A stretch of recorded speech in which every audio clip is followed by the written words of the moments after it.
On the show today, President Joe Biden speaks to the world. Hamas and Putin On the show today, President Joe Biden speaks to the world. Hamas and Putin represent different threats, but they share this in common. They both want to completely annihilate a neighboring democracy, completely annihilate it.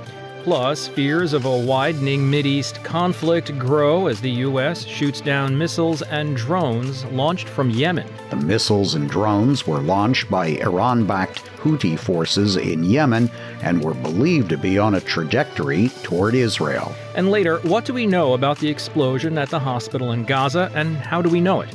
Plus, we take a look at Israel's neighbors, Jordan and Egypt.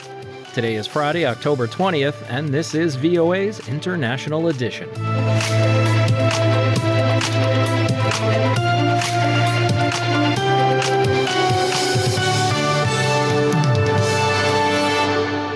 From VOA headquarters in Washington, I'm Steve Karish. U.S. President Joe Biden gave a forceful and emotional speech from the White House Thursday night, reiterating his commitment for the United States to support democracies like Ukraine and Israel from dictators or terrorists that would see them destroyed. Hamas and Putin represent different threats, but they share this in common. They both want to completely annihilate a neighboring democracy, completely annihilate it.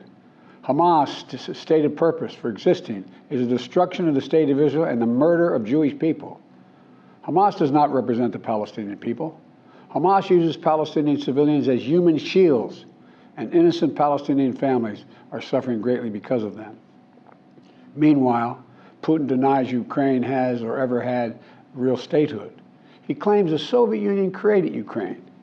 And just 2 weeks ago, he told the world that if the United States and our allies withdraw, and if the United States withdraw, our allies will as well, military support for Ukraine would have, quote, a week left to live, but we're not withdrawing. He said, using a phrase he borrowed from former Secretary of State Madeleine Albright, that America is an indispensable nation with a responsibility to help. And to that end, he'll be asking Congress to allocate more money to help support Ukraine and Israel. American leadership is what holds the world together. American alliances are what keep us, America, safe. American values are what make us a partner that other nations want to work with. To put all that at risk, if we walk away from Ukraine, if we turn our backs on Israel, it's just not worth it. That's why tomorrow I'm going to send to Congress an urgent budget request to fund America's national security needs, to support our critical partners, including Israel and Ukraine. It's a smart investment that's going to pay dividends for American security for generations. Help us keep American troops out of harm's way. Help us build a world that is safer, more peaceful, more prosperous for our children and grandchildren. For more, I'm joined by VOA's White House Bureau Chief, Patsy Widakuswara. Well, essentially what President Biden is trying to do is he's trying to tie together the threat between Hamas and Putin. He said that even though they both represent different threats, but they share one thing in common. They both want to completely annihilate neighboring democracy. And he said that history has taught us that when terrorists don't pay a price for their terror, when dictators don't pay a price for their aggression, they will not stop in creating more chaos and more death and more destruction. And President Biden used one of Madeleine Albright's terms. He called America the indispensable nation, saying our leadership, the United States' leadership in the world, is necessary. Why is that? Yes, he is arguing that America's leadership is what holds the world together. However, I think that argument will be viewed with skepticism. There are, as you know, massive, in some cases, violent anti-Israel, anti-U.S. demonstrations in various capitals around the world, where many protesters see Israel as an occupying force that continues to annex Palestinian territory and is supported by the U.S., even as the Biden administration denounces Russia's annexation of parts of Ukraine. So some will see this as double standard from the U.S. Having said that, that this argument from Biden may be getting a lot of support domestically. So far, we know that 41% of Americans, that's a larger portion than the rest, is supporting what Biden is doing to support Israel. And as we know, inside the United States, politics are very divided. Congress can't even elect a Speaker of the House. How is his budget proposal going to go over in America, and how's it going to get passed in Congress? Well, that's a big question. Steve, because, the House must have a speaker to pass legislation. And so far, no Republican has been able to secure the 217 votes needed to claim the Speaker's gavel, following the ousting of former House Speaker Kevin McCarthy earlier this month by his own fellow Republicans. Patsy Widakuswara is VOA's White House bureau chief. Patsy, thanks for your reporting on the subject. Thanks for your time tonight. My pleasure. Tensions in the Middle East are ratcheting up as U.S. forces in Syria brought down 2 drones that were targeting them at the El Tanf base near Syria's border with Iraq and Jordan. The incident led to some minor injuries, U.S. officials said on Thursday. Washington is on heightened alert for activity by Iran-backed groups as regional tensions soar during the Israel-Hamas war. Separately, the U.S. Navy has shot down cruise missiles and drones launched from Yemen that appear to have been targeting Israel. Details now from VOA's chief national correspondent, Steve Herman, in Washington. 3 land attack cruise missiles and several drones were brought down Thursday by the USS Carney, operating in the northern Red Sea. Pentagon Press Secretary Brigadier General Pat Ryder says the missiles and drones were launched by Iran-backed Houthi forces in Yemen and were believed to be on a trajectory toward Israel. This action was a demonstration of the integrated air and missile defense architecture that we have built in the Middle East and that we are prepared to utilize whenever necessary to protect our partners and our interests in this important region. Israeli media quoted officials there saying the missiles and drones from Yemen did appear to be targeting Israel. The United States has repeatedly warned Iran, which has proxy forces in Yemen, Syria, Iraq, and Lebanon, not to widen the current war between Israel and Hamas, which runs the Gaza Strip. In the past week, the Pentagon has boosted its presence in the Middle East region with additional naval power, fighter jets, and about 2,000 Marines. Steve Herman, VOA News, Washington. And here are some more stories we're following from around the world.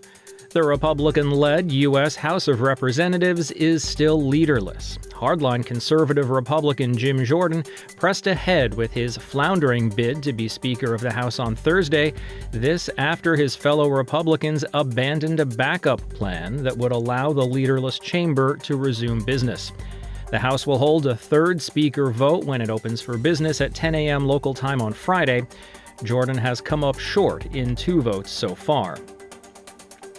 U.S. lawmakers and the United Nations have criticized Russia for arresting a second American journalist. Statements issued by the UN and Senate Majority Leader Chuck Schumer came Thursday after Russia detained a journalist who works for Radio Free Europe Radio Liberty, a sister agency to VOA.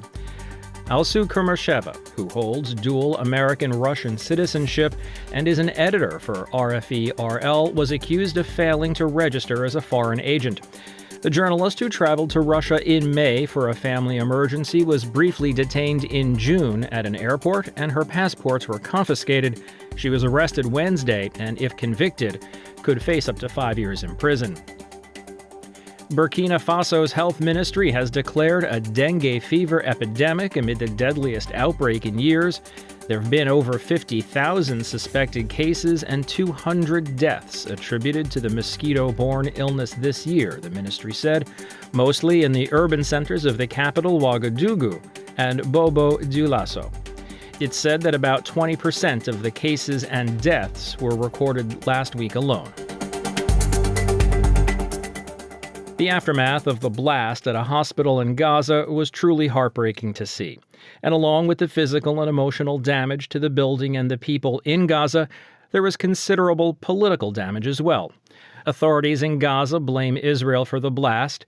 In protest, President Biden's summit with leaders of the Palestinian Authority, Egypt, and Jordan was abruptly canceled, and cities all over the world are racked with protests and, in some cases, violence. For its part, Israel denies having attacked the hospital, and when President Biden was in Tel Aviv, he agreed, saying that the American Defense Department has evidence that the rocket that struck the hospital came from within Gaza. But what do we know, and how do we know it? What kind of evidence do the Israelis and the Americans have? For more, I'm joined by VOA's national security correspondent, Jeff Selden. On Wednesday, the Israelis put out some video, they say drone video, of the area before and after the attack, showing the damage that was there and arguing that based on the damage to the hospital and its surroundings, that there's no evidence of a significant crater. And the Israelis say because of the ammunition and the munitions that they use, because of the types of missiles that they use, there would have been a significant impact crater. The Israelis have also released an audio intercept that they say is a recording of two Hamas operatives who were talking about what happened moments after it happened.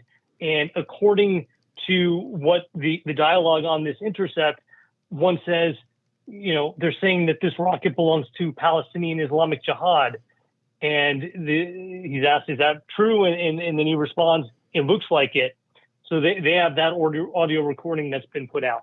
Separately, U.S. President Joe Biden, while visiting Israel, and other U.S. officials have said they have done a detailed analysis of their own intelligence streams.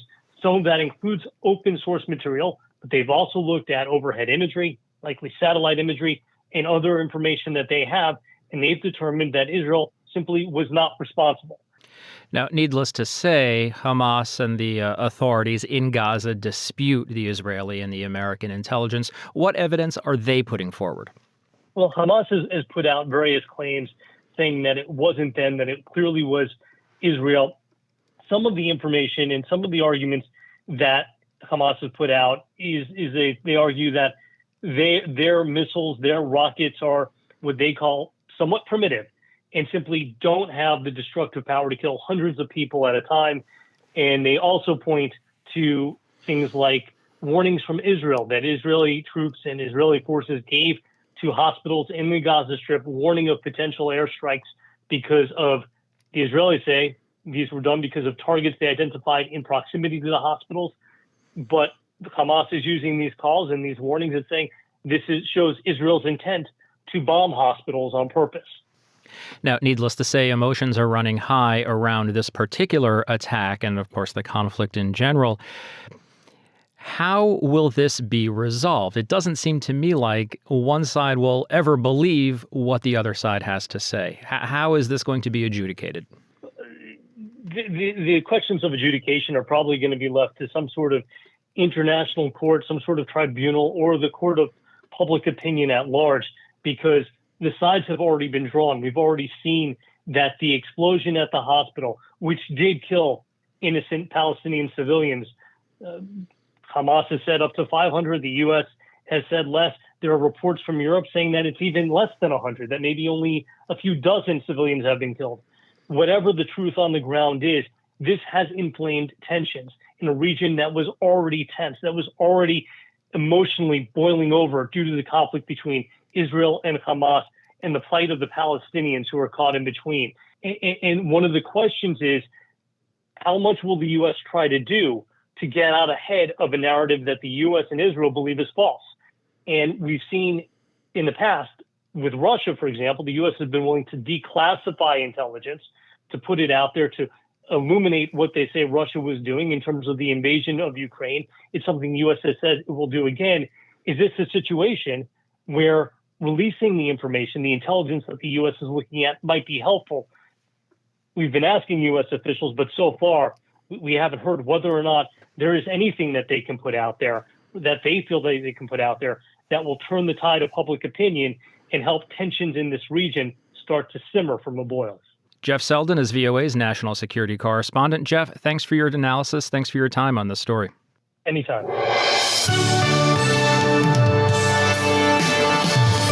From Washington, it's VOA's International Edition. I'm Steve Karish. Following the breakdown of the planned summit earlier this week with the leaders of Jordan, Egypt, and the Palestinian Authority, VOA is taking a look at some of Israel's neighbors. We're going to look at Egypt in a moment. But now, furious protests over the bombing of the hospital in Gaza continued Thursday on the streets of Jordan. Analysts say that the summit between President Joe Biden and Arab leaders that's been canceled could have further cemented a humanitarian corridor for Gaza. Dale Gavlak has the story. Curtis Ryan is a Middle East specialist at Appalachian State University in the U.S. He tells VOA that 3 days of public mourning in Jordan announced after the blast at the Ahli Arab Hospital in Gaza that killed hundreds and the ensuing large-scale protests in Jordan made holding a summit with U.S. President Joe Biden difficult. It's really unfortunate that this summit isn't happening because there's such an urgency, since this would have brought together Jordan, Egypt, the United States, the Palestinian Authority, not just for the humanitarian corridor, but the message that Biden would have gotten from the other three parties, and especially from the Jordanian side, would have been the word ceasefire. They were also concerned about the scale of the protest. Jordanian riot police pushed back thousands of protesters Wednesday near the Israeli embassy in the capital Amman, where several police were injured in clashes with those setting nearby property on fire. No Zionist embassy on Arab land, they shouted. Mass protests by angry Jordanians continue throughout the country. Ryan and other analysts say even without the hospital blast, for which Israel and Palestinian militants have denied responsibility, Jordanians are deeply angered by the treatment of Palestinians by Israel's right-wing government and Jewish settlers, as well as by Israel's extensive bombing in Gaza. Bruce Riddell, Emeritus Senior Fellow at Washington's Brookings Institution, told VOA that Jordan's 1994 peace treaty with Israel is unpopular, and while some of the kingdom's political parties have called for severing ties, King Abdullah has rebuffed those calls and has persisted in urging and working for a two-state solution to the Israeli-Palestinian crisis. But this crisis is now becoming unprecedented in its scope and intensity, and it will be difficult for him to not listen to the calls for a change in Jordan's status with Israel. The problem the king understands well is that if he changes Jordan's status with Israel, it could affect the bilateral relationship with the Americans. American aid to Jordan, which has to be approved by the Congress, is critical to the Jordanian economy and critical for maintaining stability in the country. Analysts see Jordan as a key U.S. military ally fighting against Islamist militant extremists and a stabilizing force in the turbulent region. Riddell expressed concerns about what the future holds for Gaza. Well, who's going to govern Gaza when this war is over? Israel says it can't be Hamas, then who will it be? It's certainly not going to be the Palestinian Authority. Egypt doesn't want to take over Gaza. We have a real conundrum coming up here. Who is going to provide law and order and respect for the rule of law and human rights in Gaza when this war comes to an end? With so many players involved and so much at stake for each of them, analysts have expressed concerns that the Israel-Hamas conflict has the possibility of widening in the Middle East. Dale Gavlak, VOA News. Egypt has so far refused to open its border to Palestinians fleeing Israel's bombardment of the Gaza Strip following the October 7th attack by Hamas militants on civilians and soldiers in southern Israel. As Henry Ridgewell reports, Egypt is wary of allowing thousands of refugees to cross the border. Thousands of tons of aid are waiting on Egypt's border with Gaza as conditions for Palestinians worsen by the hour. Just across the frontier, in the city of Rafah and across the Gaza Strip, civilians continue to pay the price for Hamas's attack on Israel and the Israeli military's response. Egypt, for now, is not allowing Palestinians to cross the border to escape Gaza into the relative safety of Egypt's Sinai Peninsula. الفكرة كلها إن إحنا Egyptian President Abdel Fattah el-Sisi said Wednesday that transferring Palestinian citizens from the Gaza Strip to Sinai very simply means that we are transferring the idea of resistance, the idea of fighting from the Gaza Strip to Sinai, and thus Sinai becomes a base for launching operations against Israel. Hundreds of thousands of Palestinians fled their lands in past conflicts with Israel. Many have never been allowed to return. Egypt and much of the Arab world fears the consequences of Palestinians once again fleeing Gaza, says analyst Chris Doyle of the Council for Arab-British Understanding. It does not want to land up hosting hundreds of thousands of Palestinian civilians in the Sinai in a tented city, with really quite a clear agenda, certainly on the Israeli right, that becomes the permanent solution. That Palestinians and Egyptians are aware of this, are fearful that what happened to them in 1948 and 1967 when they fled in fear or were kicked out will happen to them again. They're talking about a second Nakba, a catastrophe. As in many cities across the Arab world, Egyptians have taken to the streets to denounce Israel's bombardment of Gaza. Again, Chris Doyle. We're seeing a lot of anger right now, in Egypt about what's going on. So they'll be wary of being seen to be somehow supporting Israeli actions at this moment, even though in private they are very critical of Hamas as well. Egypt's president seized power in a 2013 military coup, ousting the democratically elected Muslim Brotherhood government.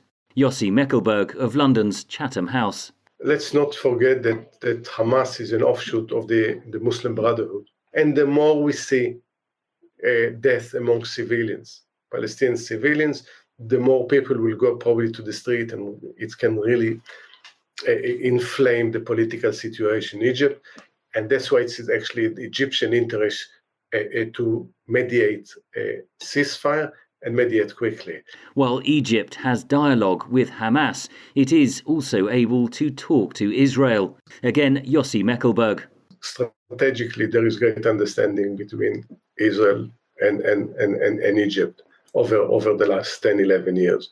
And the other side, for Israel, is a convenient neighbor. Because what is the alternative? The Muslim Brotherhood? This is definitely not something that Israel would like. For now, analysts say Israel does not appear ready for mediation from any regional power, as it seeks the eradication of Hamas in the Gaza Strip. Henry Ridgewell, VOA News, London. And that's going to wrap it up today. This has been International Edition on the Voice of America.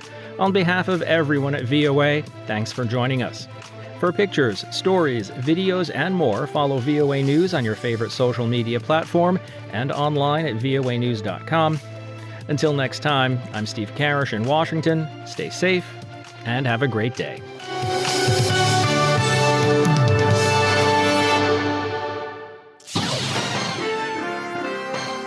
Next, an editorial reflecting the views of the United States government. The United States has been flying in international airspace over the East and South China Seas to help protect freedom of flight and navigation for decades, and it will continue to do so.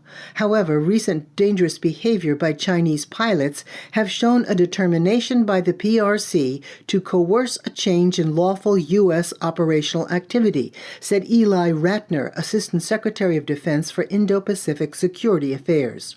Assistant Secretary Ratner said the risky and coercive incidents by the People's Liberation Army, known as the PLA, constitute a disturbing trend. Since the fall of 2021, we have seen more than 180 such incidents, more in the past 2 years than in the decade before that. That's nearly 200 cases where PLA operators have performed reckless maneuvers or discharged chaff or shot off flares or approached too rapidly or too close to U.S. aircraft, all as part of trying to interfere with the ability of U.S. forces to operate safely in places where we and every country in the world have every right to be under international law. On October 17th, the Defense Department released declassified photos and footage of some of the intercepts. These images and videos speak for themselves, said Assistant Secretary Ratner.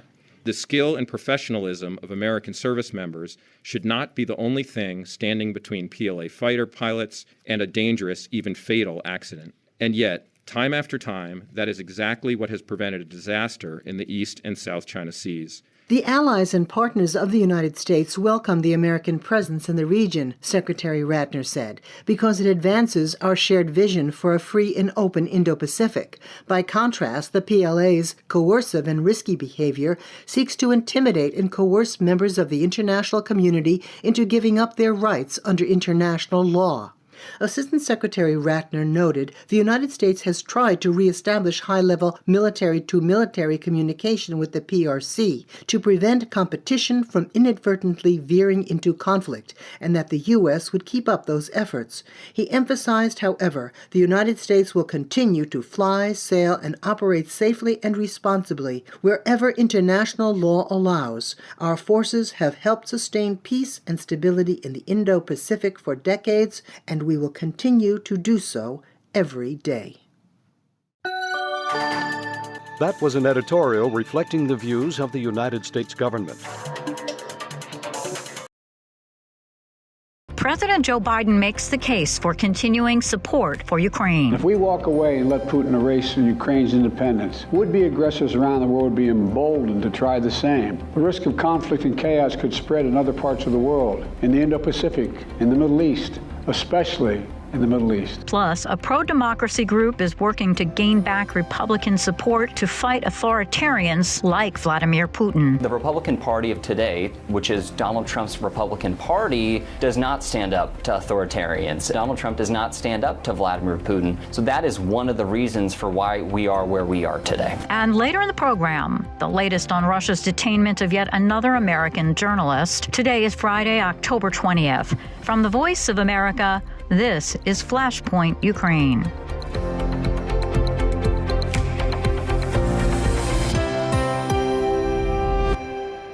Good evening, I'm Lori London in Washington. Declaring that U.S. leadership holds the world together, President Joe Biden told Americans on Thursday night the country must deepen its support of Ukraine and Israel in the middle of two vastly different, unpredictable, and bloody wars. Time is of the essence. I know we have our divisions at home. We have to get past them. We can't let petty, partisan, angry politics get in the way of our responsibilities as a great nation. We cannot and will not let terrorists like Hamas and tyrants like Putin win. I refuse to let that happen. In his Oval Office address, Biden made a direct appeal to the American people to continue funding Ukraine and Israel amid their war efforts, a day after returning from Tel Aviv to show support for Washington's key ally. White House Bureau Chief Patsy Widakuswara has this report. Displaced Palestinians sheltering in tents in southern Gaza as Israel continues its airstrikes, including one that turned this mosque in the central Gaza town of Deir al-Balah into rubble. This is the backdrop for President Joe Biden's remarks Thursday evening, fresh off his visit to Tel Aviv, as he asked for more funding for Israel, a key U.S. ally, as well as to support Ukraine against the Russian invasion. Hamas and Putin represent different threats, but they share this in common. They both want to completely annihilate a neighboring democracy. Israel has bombarded Gaza, killing 3,000 and displacing more than 1 million people, mostly Palestinian Arabs, in response to the militant group Hamas incursion on October 7th, which killed 1,400 people in retaliation for Israel's decades-long occupation. In supporting Israel, Biden said America must also keep its commitment to help Ukraine in its fight against Russia's invasion. History has taught us that when terrorists don't pay a price for their terror, when dictators don't pay a price for their aggression, they cause more chaos and death and more destruction. Biden did not say how much he is requesting. The amount will be known Friday when presented to Congress. The House must have a speaker to pass legislation. So far, no Republican has been able to secure the 217 votes needed to claim the speaker's gavel, following the ousting of former House Speaker Kevin McCarthy earlier this month. Meanwhile, protesters calling for a ceasefire between Israel and Hamas descended on the U.S. Capitol on Wednesday. An October 16 Reuters Ipsos poll shows that 41% says the U.S. should support Israel's position. American leadership is what holds the world together. American alliances are what keep us, America, safe. That argument will be viewed with skepticism. Massive, in some cases violent anti-Israel and anti-U.S. demonstrations have erupted in various capitals around the world. Many protesters see Israel as an occupying force that continues to annex Palestinian territory supported by the U.S., even as the administration denounces Russia's annexation of parts of Ukraine. Patsy Widakuswara, VOA News, Washington. President Biden officially submitted his requested supplemental funding package Thursday, which includes billions of dollars in military and humanitarian aid for Israel and Ukraine. National Security Advisor Jake Sullivan on a media briefing call Friday. As the president spoke about last night, we have to continue to stand up to tyranny and aggression and defend Ukraine against this brutal Russian invasion. We know from history that if we walk away and let someone like Vladimir Putin erase Ukraine's independence, he will not stop there, and would-be aggressors around the world would be emboldened. We have to send the unmistakable message that in the 21st century, a dictator cannot be allowed to conquer or carve up his neighbor. Reiterating the president's message, Sullivan noted a halt in funding would be a gift to Russian President Vladimir Putin. When he said that President Putin, reflecting on the possibility that America would stop providing assistance to Ukraine, President Putin said that Ukraine would have 1 week to live. 1 week to live.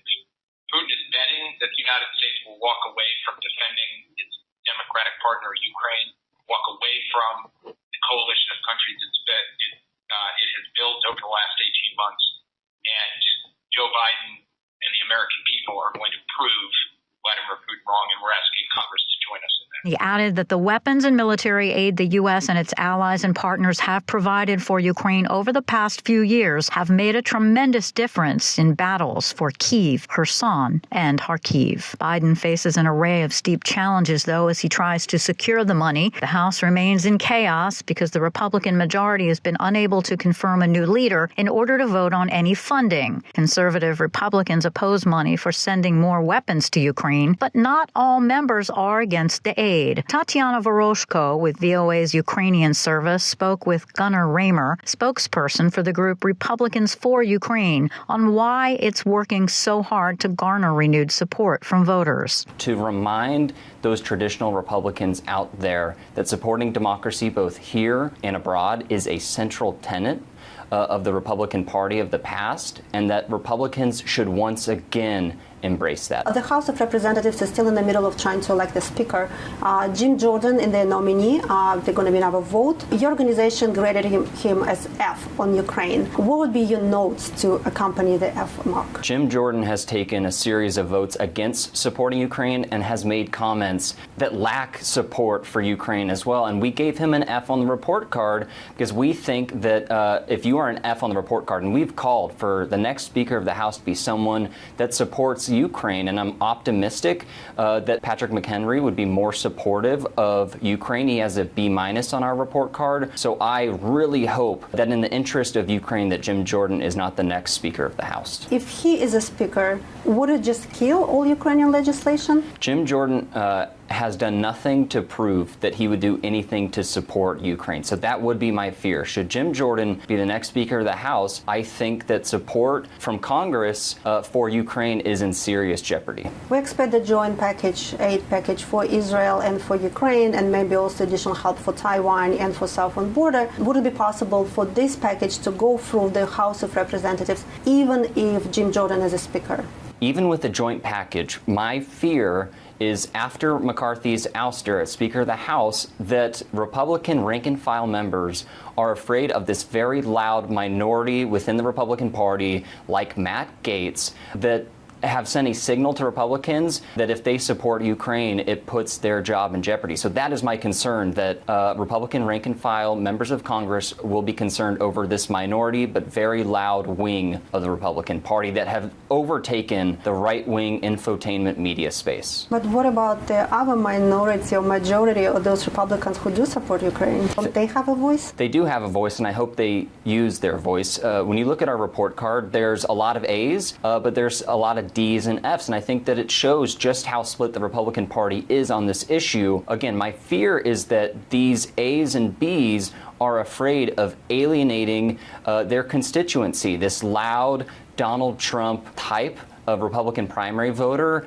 And there is this fear out there about alienating them. But I hope what our organization, Republicans for Ukraine, does is send a signal to both Republicans, everyday Republicans, and Republican leaders that there are these everyday Reagan-type Republicans out there that support Ukraine. And we think that Republicans for Ukraine is a very effective vehicle at communicating to Republicans out there that these types of Republicans still exist. What's the main reasons for the support for Ukraine dropping precipitously among the Republican voter base? So public polling did signal that support for Ukraine among Republicans was dropping. And when we are doing focus groups with Republican voters, the thing that we could notice is that this isolationist part of the party that Donald Trump has inspired is really taking over. The thing that we recognize and are disappointed with, that the Republican Party of today is Donald Trump's party, and on a whole host of issues,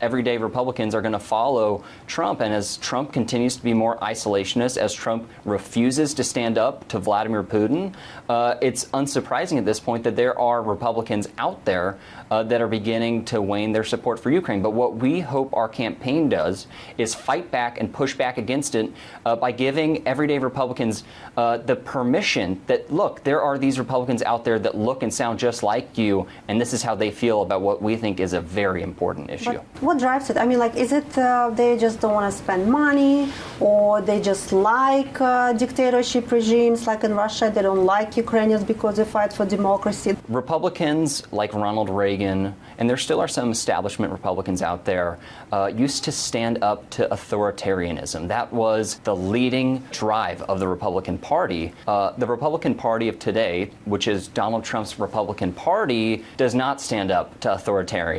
Donald Trump does not stand up to Vladimir Putin. So that is one of the reasons for why we are where we are today. What messages resonates the most with Republicans who kind of maybe will support Ukraine? I think the best message that we can put out there, and it's not only about the message, it's about the messenger. That's why we do these testimonial campaigns, to give this permission structure to Republicans out there that there's someone out there that looks like them, that sounds like them, that votes like them, that is saying what we think is a really important message, that it is important to stand up to an authoritarian thug like Vladimir Putin. It's what Ronald Reagan did against the Soviet Union, and it's what the Republican Party needs to get back to. The sad part about all of this is that there is this isolationist wing of the Republican Party that is growing thanks to Donald Trump's takeover, full-on takeover of the Republican Party. So it's not about the money. It's not about not wanting to spend money on Ukraine.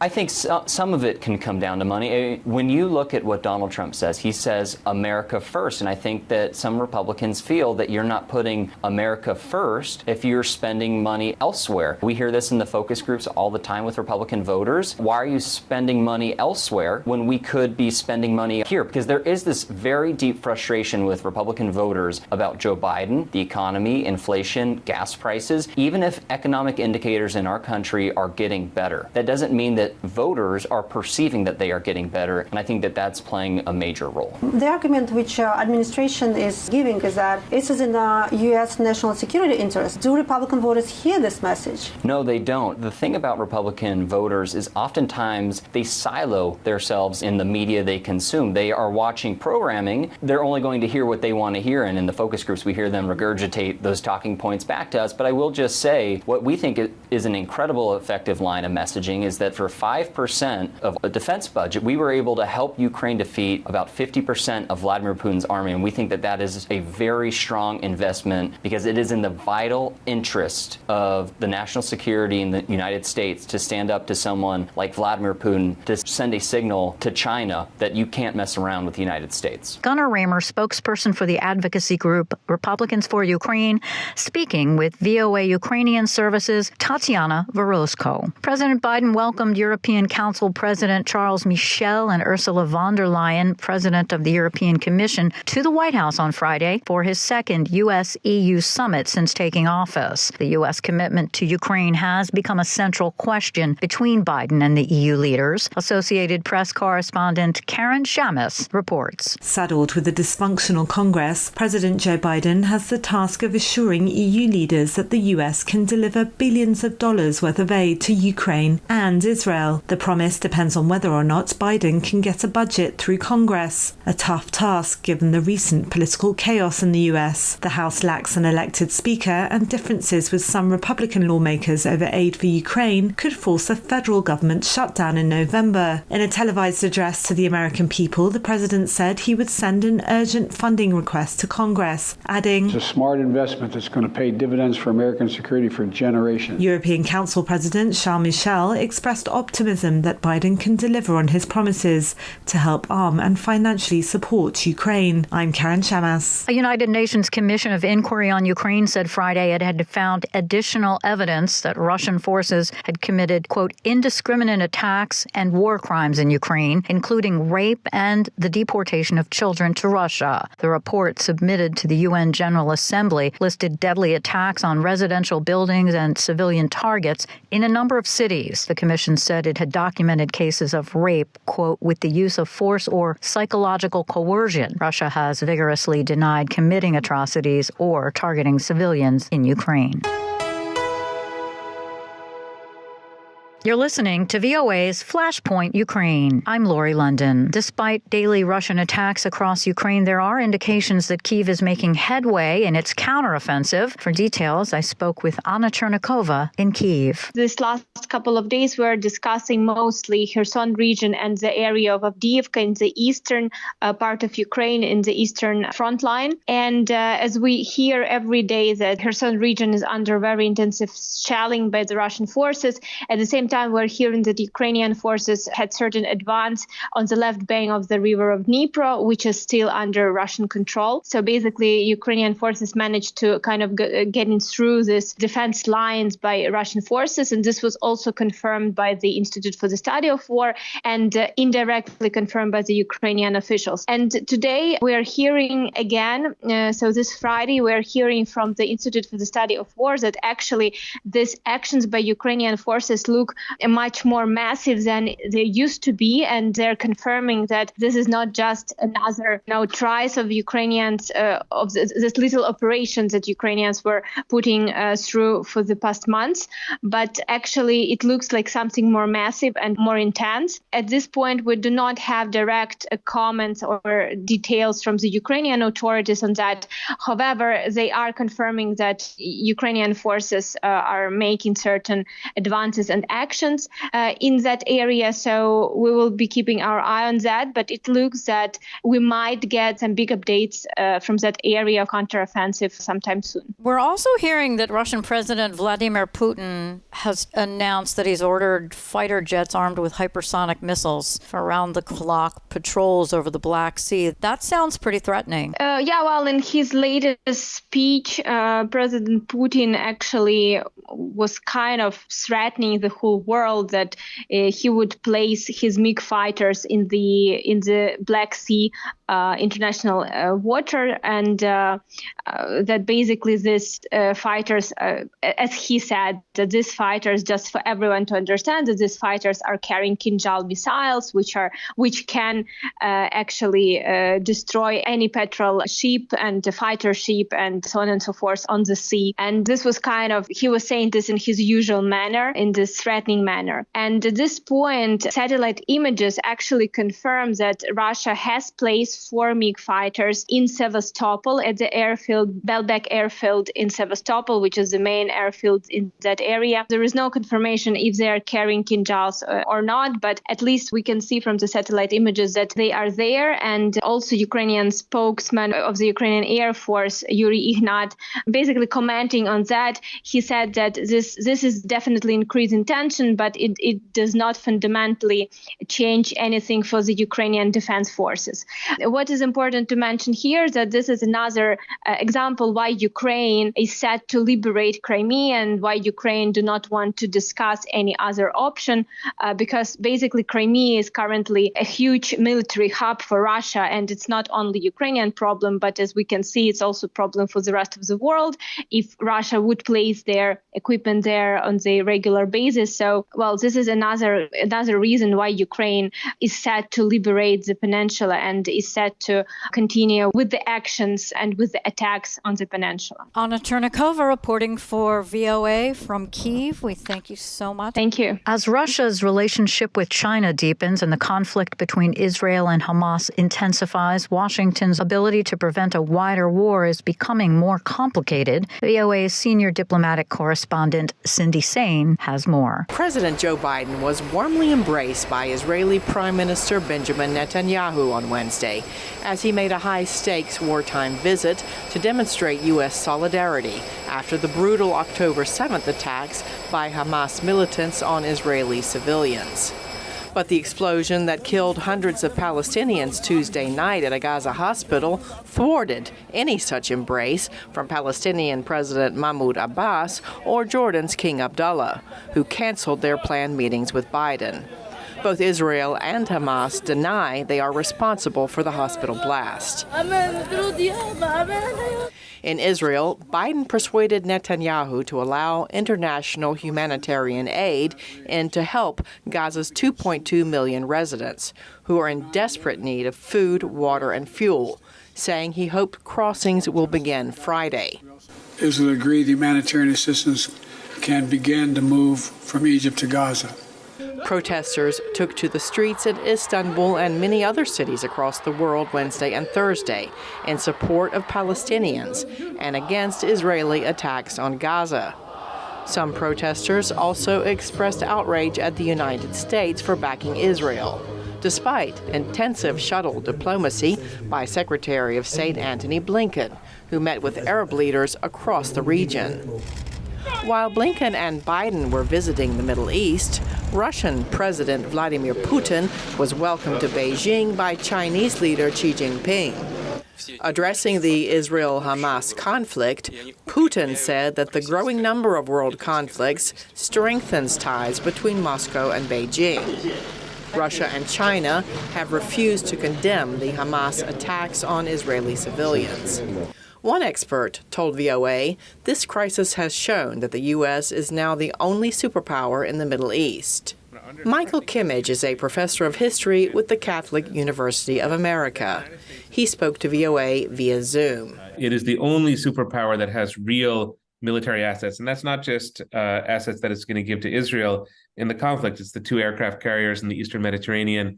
It's the security relationships with Jordan, with Egypt, with Saudi Arabia, with surrounding countries, and it is the diplomatic bandwidth to do the kind of conversations and activities that you've seen Secretary Blinken and the president engage in.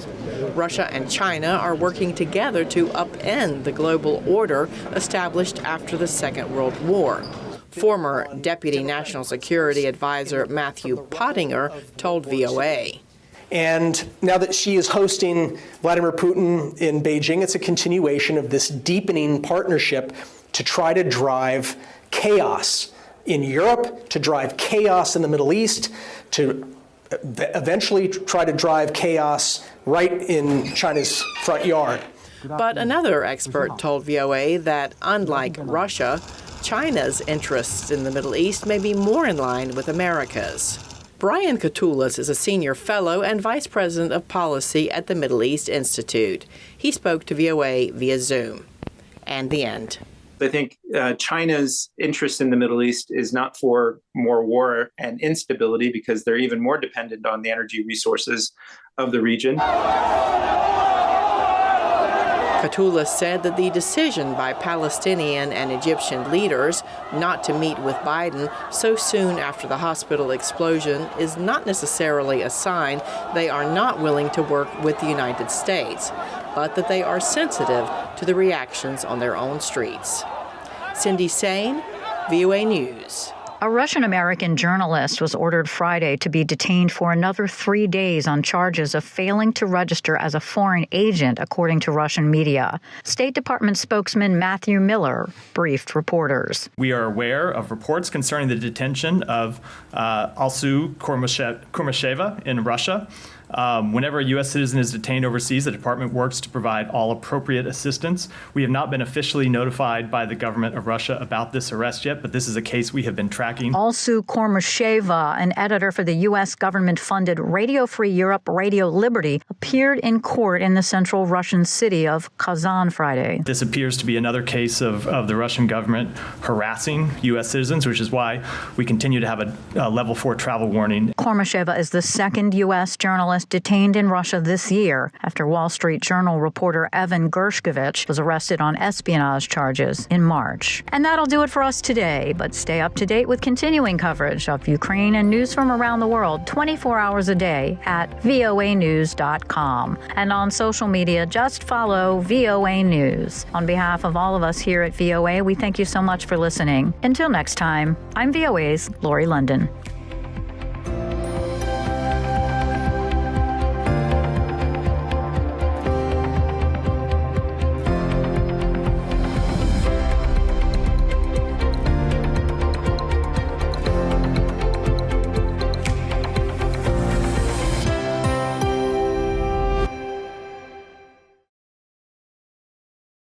This is the voice of America. Washington, D.C.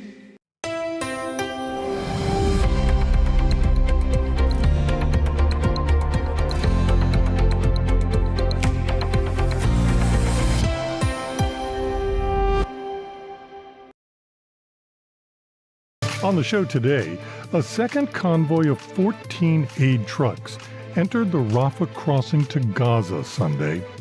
But some are complaining the aid is like a drop of water in the ocean. If this situation continues, the entire population won't find food or drink. We won't find bread or flour, anything at all.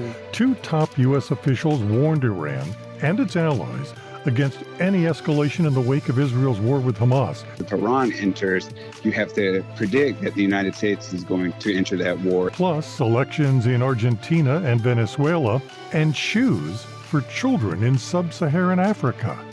Most families, shoes is the last thing they think about.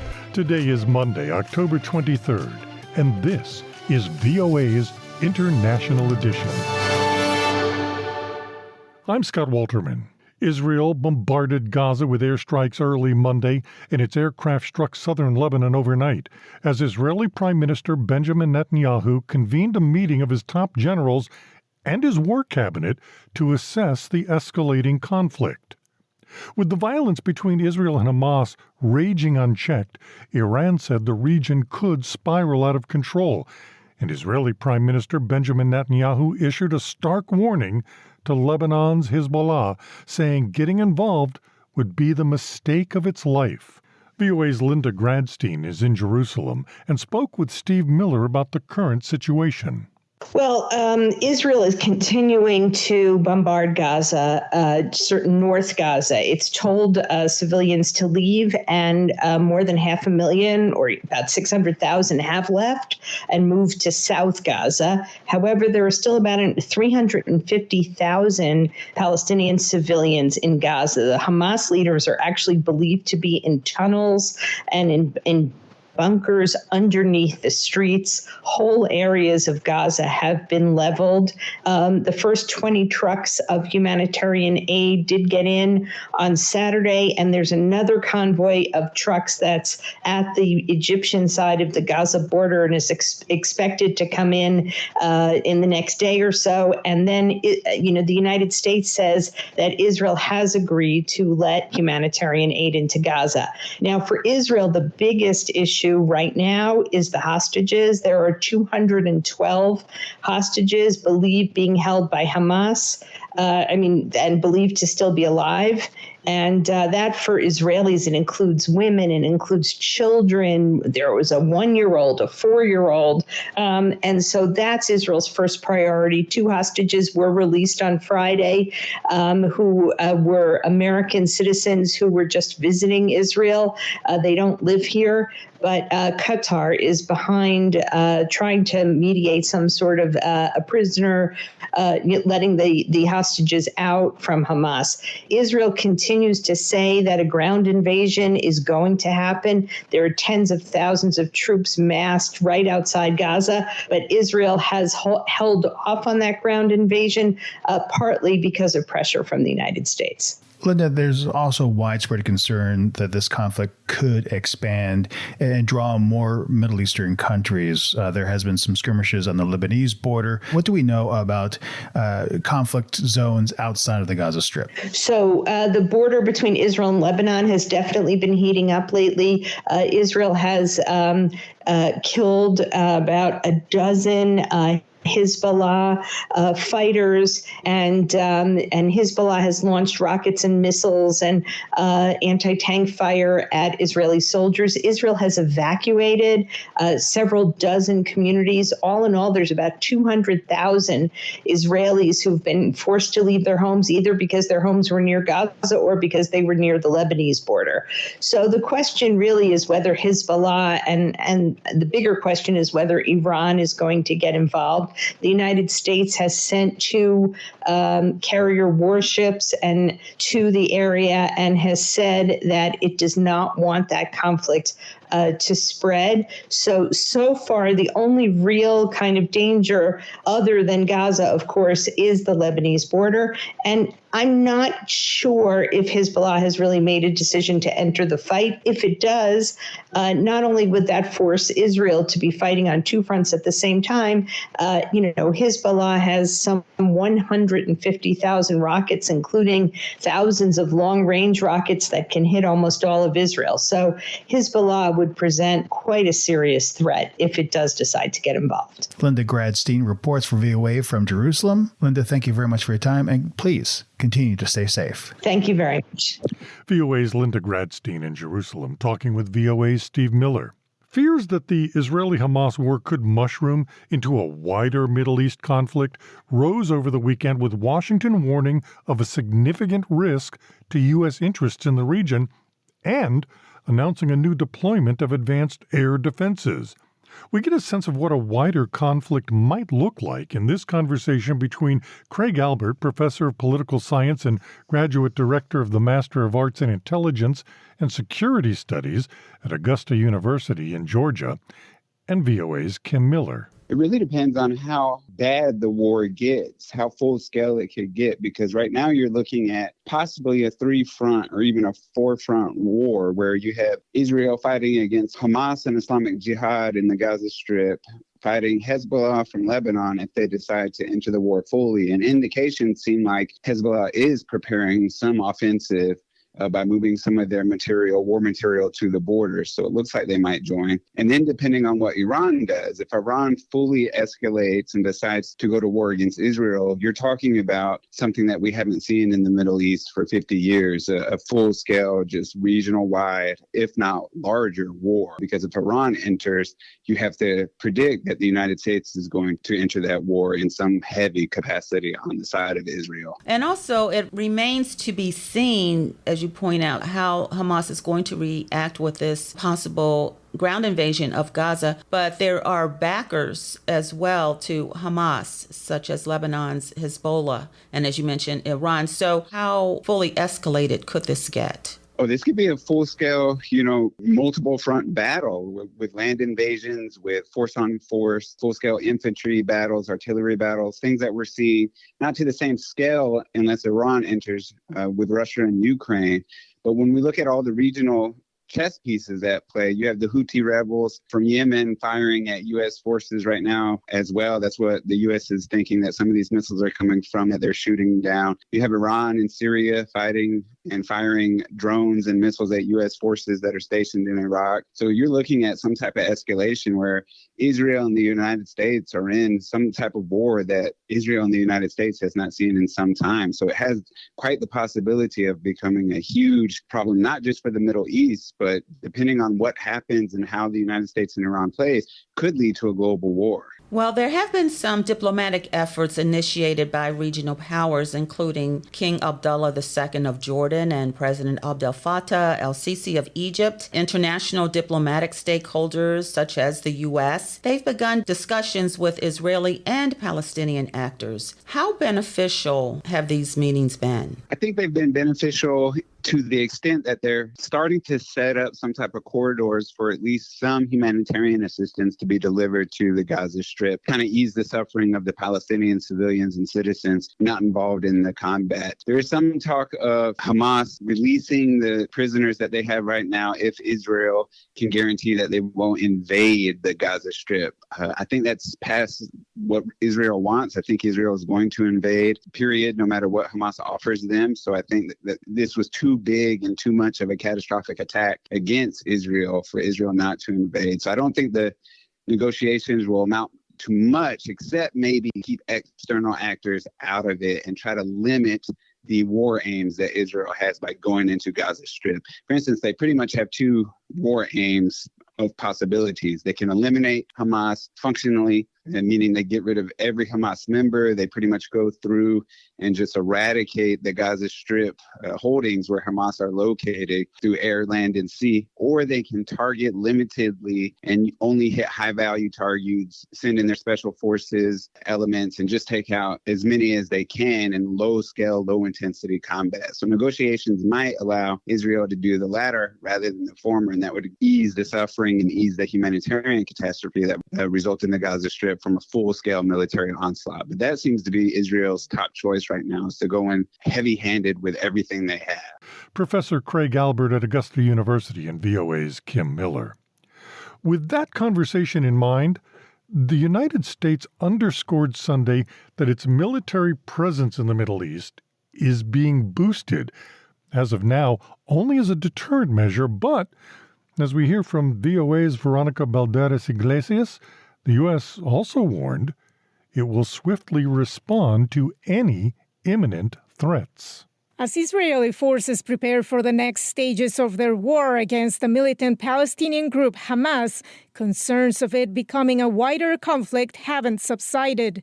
In that context, the United States announced additional deployments of air defense systems to the region. Defense Secretary Lloyd Austin explained the move on ABC's This Week show. Recently, we've seen rocket and UAV attacks against bases housing our troops in Iraq and Syria. We maintain the right to defend ourselves, and we won't hesitate to take the appropriate action. Secretary of State Antony Blinken, who recently toured the region, emphasized that the boost in U.S. military presence is a deterrent measure. He was interviewed on NBC's Meet the Press. We don't want to see a second or third front develop. We don't want to see our forces or our personnel come under fire. But if that happens, we're ready for it. On the humanitarian front, Turkey became one of the latest countries to send aid for Palestinian civilians. But the flow of convoys carrying supplies across Egypt's Rafah crossing into Gaza has been too slow, said Cindy McCain, the executive director of the UN World Food Program, in an interview with ABC. We were able to feed about 200,000 people last night during dinner. But that's not enough. That's a drop. People are starving, but also this is a national security issue for everyone in this region. With the stakes so high in the Middle East, it's imperative that the Republican majority in the U.S. House of Representatives elect a speaker, said the chair of the Foreign Affairs Committee, Republican Michael McCaul. He spoke on ABC about the deadlock to fill the seat that has remained vacant since Kevin McCarthy was ousted at the beginning of October. The world's on fire, and this is so dangerous what we're doing. And most importantly, it's embarrassing because it empowers and emboldens our adversaries. Despite the urgency, McCaul acknowledged that he doesn't know if a speaker will be elected this coming week or how the process will play out. Veronica Balderas Iglesias, VOA News, Washington. Protests showing support for Israelis and Palestinians are being held around the world. But in Orange County, California, there is a neighborhood that has earned the name Little Arabia, because most residents are Palestinians and Afghans. Angelina Bagsarian visited the neighborhood and spoke with locals about the situation in the Middle East. Anna Rice narrates her story. For years, this neighborhood of Orange County has been called Gaza or Little Arabia, thanks to the Palestinians and Afghans who make up most of the community.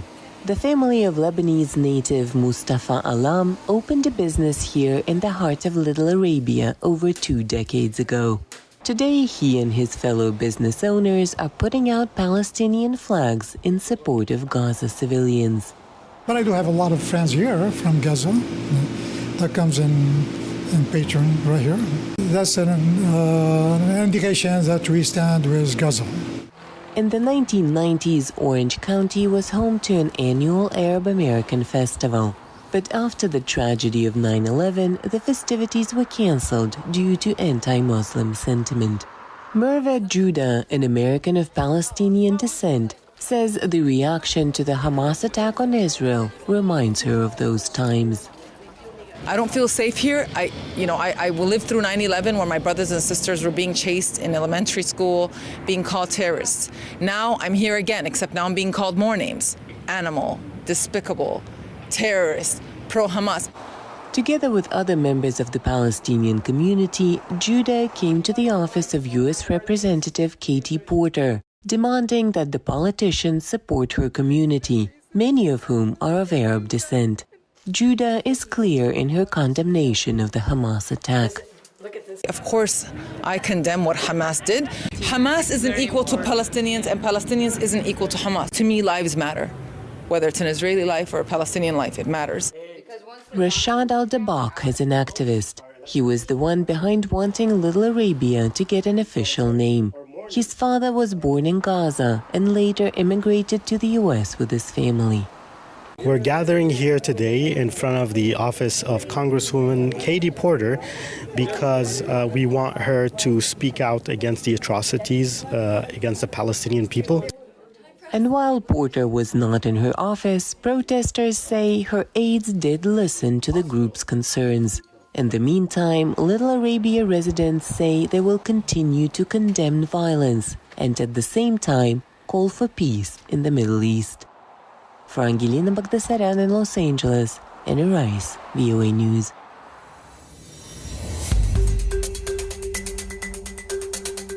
Following these other stories from around the world, Venezuelans are choosing the candidate they think can end the decade-long crisis-ridden presidency of Nicolás Maduro. They are voting in a primary election on Sunday that the country's opposition organized independently despite government repression and other obstacles. It's the first presidential primary held in Venezuela since 2012. Argentines are going to the polls in an election that could see a right-wing populist become president and adopt controversial measures. Javier Milei rocked Argentina when he unexpectedly received the most votes in August primaries. Milei said if he wins, he'll extinguish the central bank, slash public spending, replace the local currency with the U.S. dollar. So far, partial results counted, it looks like there's going to be a runoff between Argentina's economy minister, Sergio Massa, who's leading, and Milei. A teenage Iranian girl who fell into a coma earlier this month following an alleged encounter with officers over violating the country's hijab law is said to be brain dead. This according to Iranian state media. They reported it on Sunday. There have been concerns, advocates, that she might face the same fate as Masha Amini, whose death while in custody of the morality police last year sparked months of nationwide anti-government protests. Iran denies she was hurt in a confrontation with officers. Discussions about the Israel-Hamas war and efforts to continue support for Ukraine dominated a Friday summit between U.S. President Joe Biden, European Commission Chief Ursula von der Leyen, and European Council President Charles Michel. White House Bureau Chief Patsy Widakuswara reports the conflicts overshadowed efforts to resolve long-running disputes between the U.S. and the EU over Trump-era tariffs on European steel, aluminum, and green subsidies. The now 2-week-long war between Israel and Hamas in Gaza and 20 months of Russia's invasion on Ukraine form the backdrop of the U.S.-EU summit in Washington. We stood together to support the brave people of Ukraine in the face of Putin's aggression, and we stood together to tackle the economic challenges and establish standards to guide our relationship with China. And we're standing together now to support Israel in the wake of Hamas's appalling terrorist attack. Von der Leyen said the war in Gaza will not distract from the West's rock-solid support for Ukraine. Putin will ultimately fail. He is running Russia into the ground. These conflicts show democracies must stand together. The leaders, including Michel, condemned Hamas' attack on Israel. Israel has the right to defend itself, and that must be done in line with international and humanitarian law. Meanwhile, trade irritants remain. The two sides failed to agree on removing U.S. tariffs on EU aluminum and steel imports imposed under former President Donald Trump. They were suspended by Biden in 2021 on the condition that Brussels apply similar tariffs to Beijing. Also unresolved, a dispute over the subsidy for green energy transition provided under Biden's climate bill, the Inflation Reduction Act, which gives consumers tax incentives to buy electric vehicles assembled in North America. The EU wants a deal that would allow EVs with batteries using critical minerals sourced from Europe to qualify for some of the tax breaks. Ian Lesser is executive director of the Brussels office of the German Marshall Fund. These are points of contention, but rather than having the EU retaliate in some form, it would be much better if the US and the European Union could come to some agreement on how to exempt European industry in part from these measures. The transatlantic partners also aim to curb China's growing power and improve ties to the global south, as well as keep North Korea's and Iran's weapons program in check. Patsy Widakuswara, VOA News, Washington.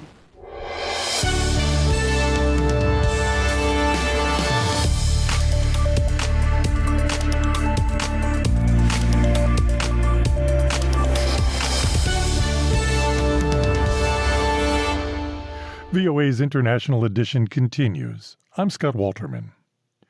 An estimated 20 million children in sub-Saharan Africa walk barefoot.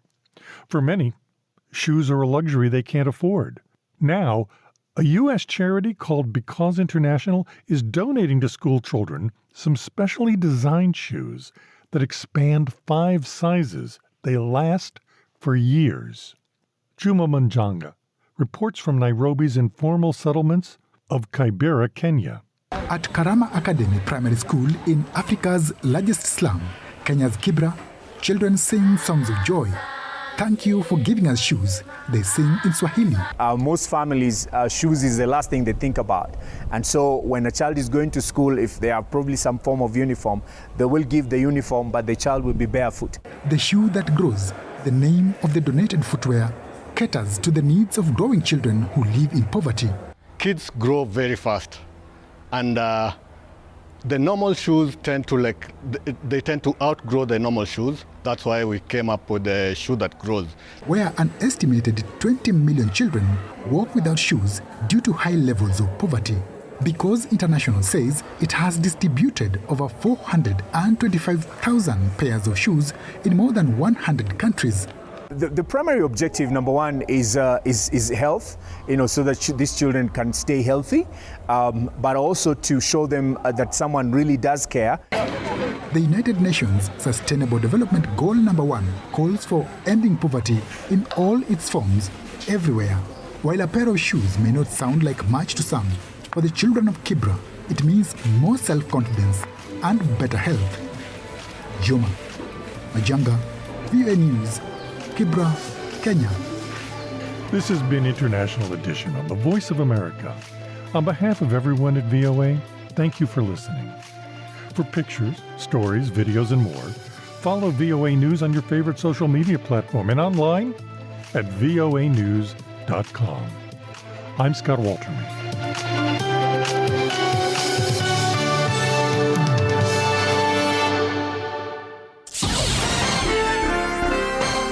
Next, an editorial reflecting the views of the United States government. President Joe Biden spoke to the American people on the evening of his return from Israel following the horrific attack by Hamas that slaughtered over 1,300 people and took scores hostage. The president noted that the pure, unadulterated evil unleashed by Hamas echoes nearly 20 months of war, tragedy, and brutality inflicted on the people of Ukraine, people that were very badly hurt since Putin launched his all-out invasion. Hamas and Putin represent different threats, but they share this in common. They both want to completely annihilate a neighboring democracy, completely annihilate it. Hamas' stated purpose for existing is the destruction of the state of Israel and the murder of Jewish people. Hamas does not represent the Palestinian people. Hamas uses Palestinian civilians as human shields, and innocent Palestinian families are suffering greatly because of them. Meanwhile, Putin, said President Biden, is responsible for mass Ukrainian graves and the forcible separation of thousands of Ukrainian children from their families. Putin denies that Ukraine has or ever had real statehood. Making sure Israel and Ukraine succeed, the president said, is vital for America's national security. History has taught us that when terrorists don't pay a price for their terror, when dictators don't pay a price for their aggression, they cause more chaos and death and more destruction. They keep going, and the cost and the threats to America and the world keep rising. American leadership is what holds the world together, said President Biden. American alliances are what keep us, America, safe. American values are what make us a partner that other nations want to work with. To put all that at risk if we walk away from Ukraine, if we turn our backs on Israel, it's just not worth it. To fund America's national security needs and to support its critical partners, including Israel and Ukraine, the president is sending an urgent budget request to Congress. We cannot and will not let terrorists like Hamas and tyrants like Putin win, said President Biden. I refuse to let that happen. That was an editorial reflecting the views of the United States. Another weekend of deadly Russian bombings, one at a mail depot that killed a number of postal workers. Workers were working on the packages, particularly what was reported by Nova Pošta, that those packages mostly were medical aid and humanitarian aid for civilians from the pre-frontline areas. And silencing the truth tellers. Russia extends its detention of an American journalist. A lot of media outlets started revising their policies and asking themselves a question whether they should pull out their correspondence from Russia. And later in the program, how DNA is helping the arduous work of bringing answers to the families of tens of thousands of Ukrainians missing since the start of Russia's invasion. Today is Monday, October 23rd. From the Voice of America, this is Flashpoint Ukraine. Good evening, I'm Lori London in Washington. Russian attacks on Ukraine continued to ramp up over the weekend, including a deadly missile strike on a mail depot in the eastern city of Kharkiv. I spoke with Anna Chernikova for an update as Ukrainian officials reported a record number of bomb attacks in the Kherson region.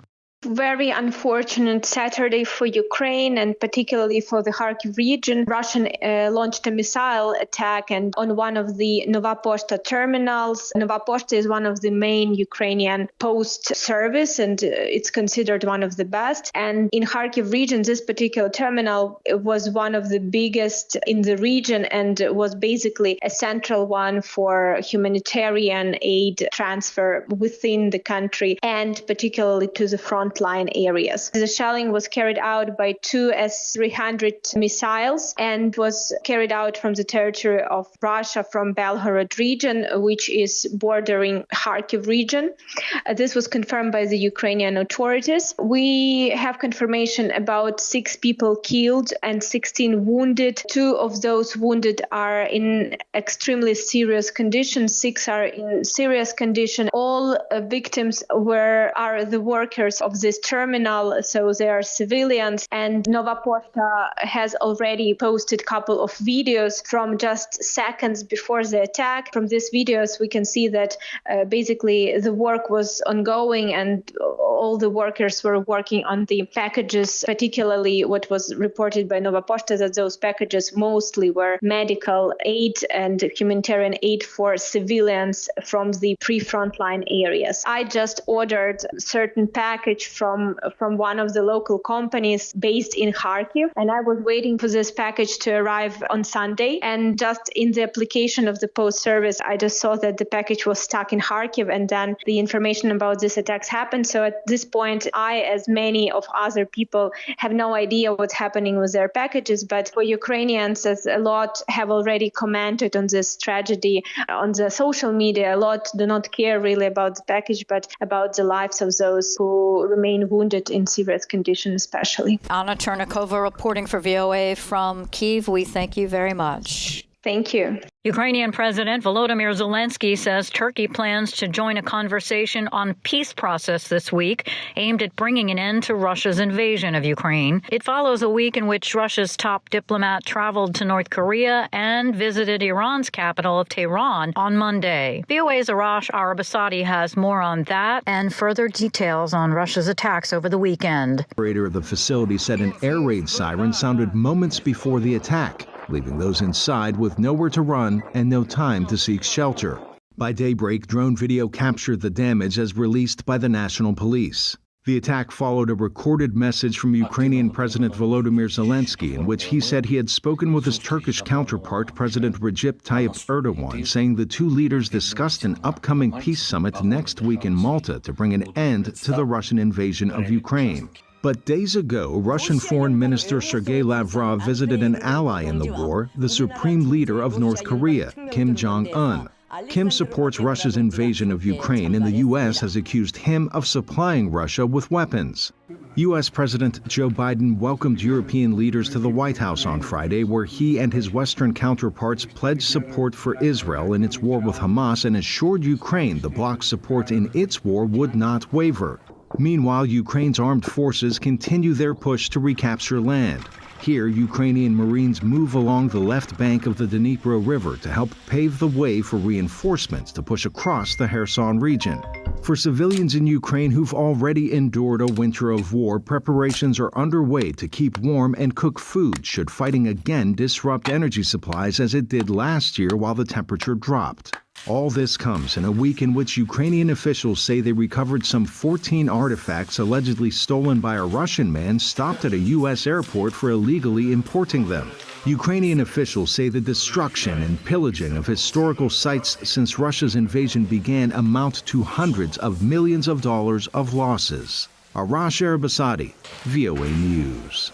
A Russian court on Monday ordered a Russian-American journalist detained last week to remain in custody until early December. Alsu Kurmasheva, an editor for the U.S. government-funded Radio Free Europe Radio Liberty, is the second U.S. journalist detained in Russia this year. Wall Street Journal reporter Evan Gershkovich was arrested on espionage charges in March and remains in custody. Joining me to discuss the escalating risk for American journalists in Russia is Golnoza Saeed, Europe and Central Asia Program Coordinator with the Committee to Protect Journalists. First off, just your reaction to this latest American journalist arrest. CPJ condemned the detention and called on the Russian authorities to release Alsu Kurmasheva immediately and drop all the charges against her. And we do the same today as we learned about the extension of her detention. Kurmasheva's arrest is the most egregious instance to date of the abusive use of Russia's foreign agent legislation against journalists. Why is this in particular so egregious? Because this is detention arrest of an American-Russian journalist, and she is facing up to 5 years in prison. The Russian foreign agent law has been used against journalists for a long time as a tool to silence independent reporting, and it has become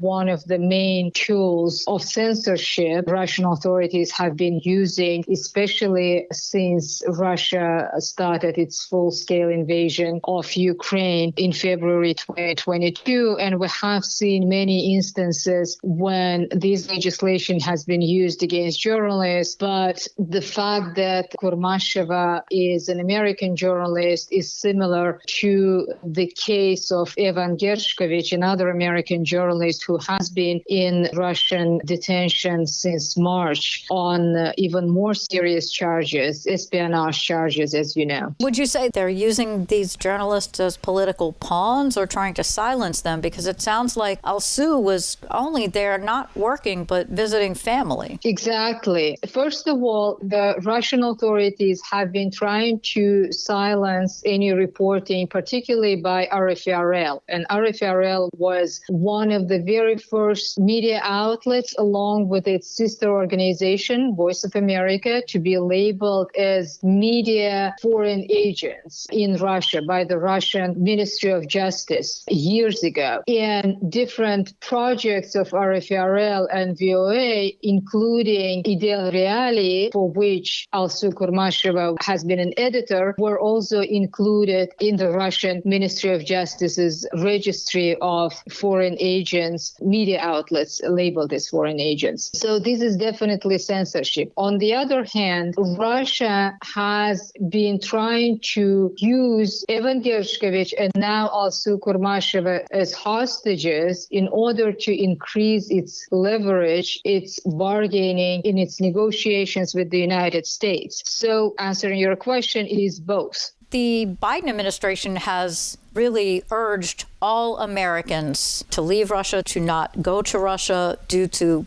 their safety in this sort of situation. Would you say that, this is just one more way of silencing whatever is going to be reported because it's going to deter more journalists from taking a risk of going into Russia? Well, I think it's pretty safe to say that if you're a journalist with an American media outlet or with a media outlet from any country where governments have been supportive of Ukraine, a media outlet that has been reporting on Russia's war against Ukraine independently from the Kremlin set narrative, then you are at risk of being detained and charged with very serious charges in Russia. And as we see with Alsu Kurmasheva, it's not safe even to visit Russia on a family visit. So after the detention of Evan Gershkovich in March, a lot of media outlets started revising their policies and asking themselves a question whether they should pull out their correspondence from Russia. Some have done so. Some foreign correspondents in Russia decided to leave Russia on their own will. But I wanted to reiterate that the work of independent journalists, both Russian and foreign, is extremely important because Russia has been becoming that terra incognita for the rest of the world, just like during the Cold War, when there have been very few reports coming from inside Russia. Journalists are the window, people who provide us with a window into Russia where we can see how ordinary people live, what they are worried about, what they think about, how they think about the war and other issues. That's why the detention of Alsu Kurmasheva is so important for the future of independent reporting in Russia. And I again wanted to reiterate that Russian authorities should immediately release Alsu Kurmasheva, Evan Gershkovich, and all other detained journalists, both foreign and local. And the U.S. authorities should use everything in their power to ensure the release of Alsu and Evan. Golnoza Saeed, Europe and Central Asia Program Coordinator with the Committee to Protect Journalists.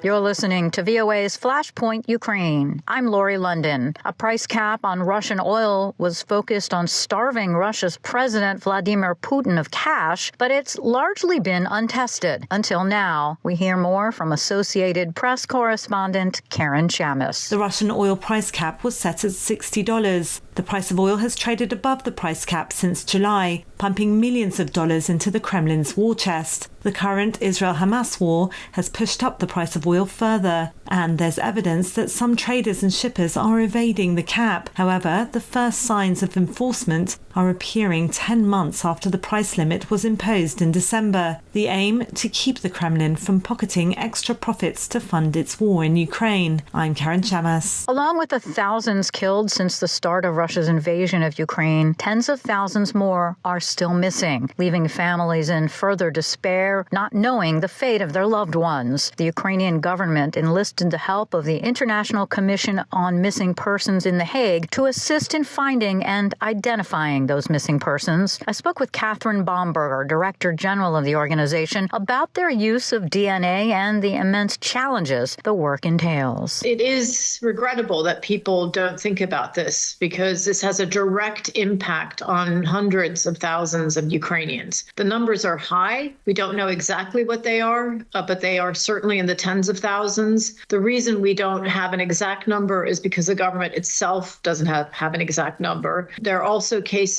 of fallen and disappeared soldiers, and of course there's a need to keep that information confidential by the government, so that would be included in the overall number. There are, of course, the cases of children that have been illegally abducted and deported, of which, we don't know exactly what the number is. There are people that have been executed. Clearly, we've seen cases of that, and in many cases, not only executed, but their bodies hidden in mass graves. There have been towns wiped out. What we do know is it's huge. We know the number is big, and we know that the number is growing every day, and we are in touch with families of the missing who are trying to find information regarding their missing loved ones every day. And this is complicated and difficult because on the one hand, the Ukrainian authorities are fighting a war, and on the other hand, they've invited organizations such as ICMP or the ICC and many others to help them with an active investigation into war crimes and other atrocities, which include cases of missing and disappeared persons while there's an ongoing war. So this is really a complicated process that involves the state itself working to conduct these investigations in thousands of cases to a level where evidence can be provided to an international court, such as the ICC or courts operating under universal jurisdiction or courts in Ukraine, and also meeting the needs of a growing number of families of the missing to know what happened to their missing loved ones. I understand you're working at the invitation of the government of Ukraine to assist. Yeah. Some of the work that you're doing involves actually using DNA. We were initially invited to the prosecutor's office in 2014 following the discovery of mass graves in Slavyansk. Since then, we've been trying to get financial support to be able to carry out a program in Ukraine. That support arrived after the invasion took place in 2022, February 24th. So we're a bit behind the game. I think there's a lot we could have done already, but here we are. In line with what we've done in many other countries and what we're seeing in Ukraine, and this is why what you said earlier rings so true. A lot of people don't think about missing persons and having large numbers of missing persons being a consequence of conflict, and in fact, they are. So in order to find such a high number of missing persons and provide evidence regarding atrocities linked to their disappearance, this requires conducting investigations, as I said earlier, to a level where that evidence can be provided to a court. But that means doing this in tens of thousands of cases almost at the same time. So in order to do this, you need to ensure, number one, that the institutions that carry out this work, be it the prosecutor's office or the police or the SBU, the security services, that they harmonize their work. And that's not happening at the moment. And that's not a criticism. That's just simply because this is how things would have happened before February 24th, 2022. But the world has changed now, and Ukraine is dealing with a hugely abnormal set of circumstances, which requires this type of harmonization or unity of purpose between the various institutions. So to answer your question, yes, and these things have to happen simultaneously. We would help harmonize these institutions to help them, facilitate that process. They know this has to happen so that they work together. This could entail also creating a specific institution in Ukraine that would be responsible for coordinating the work of the various institutions. That institution also has to house data. And data in today's world, when you're dealing with massive crimes like this that are spread across the country, and which also necessitates working with families of the missing who are both in Ukraine and outside of Ukraine, needs to be coordinated and centralized in a specific record. So that institution should hold that record. That's number two. And there needs to be legislation created to secure the rights of families of the missing. Then to address your your question about DNA, it is extremely important to use advanced technologies to locate and identify missing persons. So that means using data mining to have data regarding where the possible locations could be, aerial imagery to try to get closer to ascertain where these sites might be, properly documenting sites using advanced techniques in forensic archaeology and anthropology, documenting those sites, using DNA to lead the identification, to be the lead identifier, let's say, in identifying missing persons, so that you only have scientific means applied to these identifications, thereby providing irrefutable evidence of a person's identity that with proper chain of evidence can be linked back to the crime scene. So this is going to be very important when you have thousands and thousands, and bear in mind, we did this in the Western Balkans, when you have thousands and thousands of people missing due to criminal activity, war crimes, and other atrocities. This has to be a meticulous process led by science so that when the body is identified, and this can sometimes be challenging, the forensic pathologist or medical examiner can then, once we have the identity, look at cause and manner of death and link all of this information back to the crime scene and to other information that witnesses may have, including Ukrainian civil society, others that are human rights activists that are collecting information on human rights abuses and other atrocities. All of that data can be used to provide evidence of what happened to that missing person. This is also important, I should add, Lori, for families of the missing who are primarily women and children to secure justice, including custody of children, including inheritance rights, and a whole host of other rights that go with this. Have you had any success so far? Right now, we have been working with Ukrainian authorities, the prosecutor's office, the police, and the security services on a case-by-case basis to identify persons who have gone missing. So yes, we've had, if you want to call it that, successes in being able to achieve an identification. However, if we work at this pace together with the Ukrainian authorities, this will take many, many years. So what we want to see is a different approach whereby data is collected from all families who claim to have missing person. That would mean their DNA. But to give you an analogous situation, in the former Yugoslavia, ICMP collected, with the permission of families, data from 100,000 families of the missing, both in the region and outside of the region. And that quantity of data will need to be collected at a minimum to help Ukraine. So that, to me, once we embark on that outreach process inside Ukraine and outside of Ukraine, that will tackle one of the issues, which means working very closely with survivor groups, with families of the missing, so that they understand the process. Because understanding DNA, I mean, I'm not a scientist, you're not a scientist, so getting them to see the labs, explaining how this works, explaining that it will take time to do this, but that providing data puts them in a better situation than if they don't. Then you have the investigations into missing persons cases. And if we're just looking at it from a data matching point of view, you will have collected, on the one hand, sufficient data from families of the missing, while the pace of identifying missing persons or reuniting families will depend on the investigations, not the ability to obtain data from families of the missing. Whereas if you go case by case, this will take forever. And I'm seeing the number 90,000 families. Mm-hmm. Is that your goal, to collect data from up to 90,000 families? It's a working assumption of a number, that's all. If we were calculating that at the moment, and again, that's not a statement on how many people are actually missing, but if we calculate that the numbers are approximately 30,000 right now, to use advanced DNA methods to identify missing persons, which means kinship matching, by the way, Lori. That means that families that are alive, the immediate hereditary family, nuclear family, have to provide genetic reference samples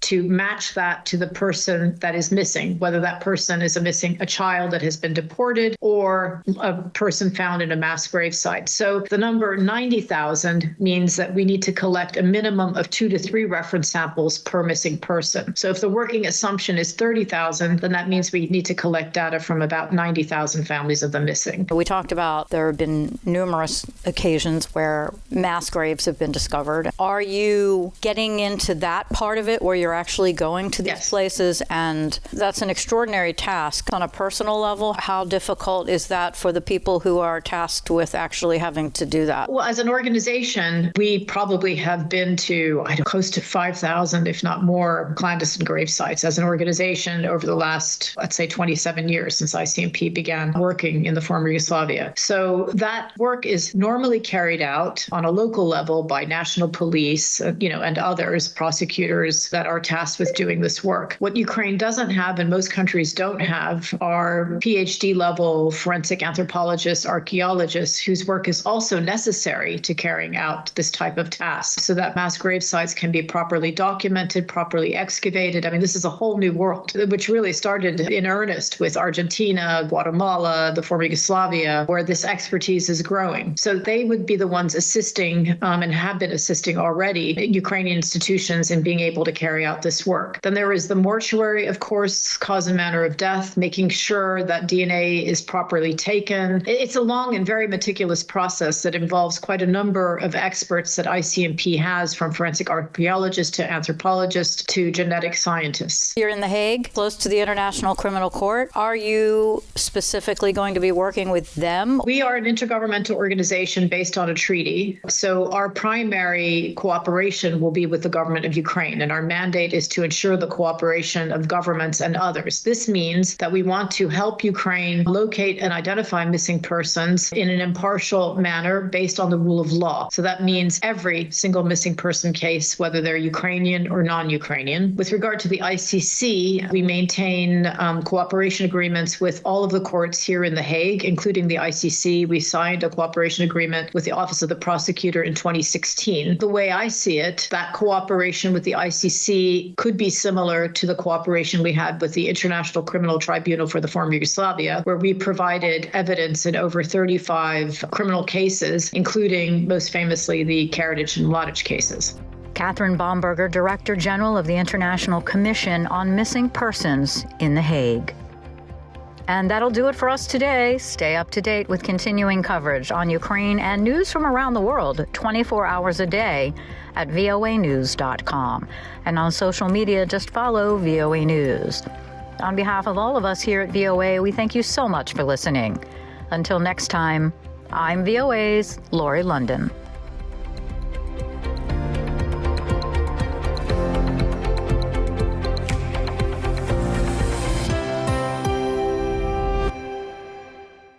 Coming up on the show today, the latest from Gaza.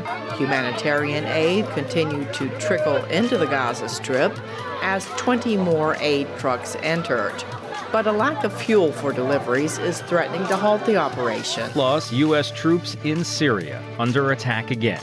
On Saturday, the Pentagon announced it's bolstering its forces in the Middle East, sending a second carrier strike group to the region, along with a THAAD anti-ballistic missile defense system and multiple Patriot missile defense systems. And later, still no Speaker of the House for the U.S. Congress, and Turkey looks to negotiate an end to Russia's invasion of Ukraine. Today is Tuesday, October 24th, and this is VOA's International Edition.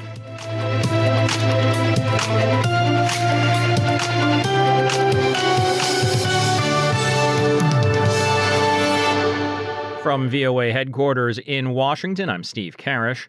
An American base in the Middle East is attacked. We'll have that story in a moment.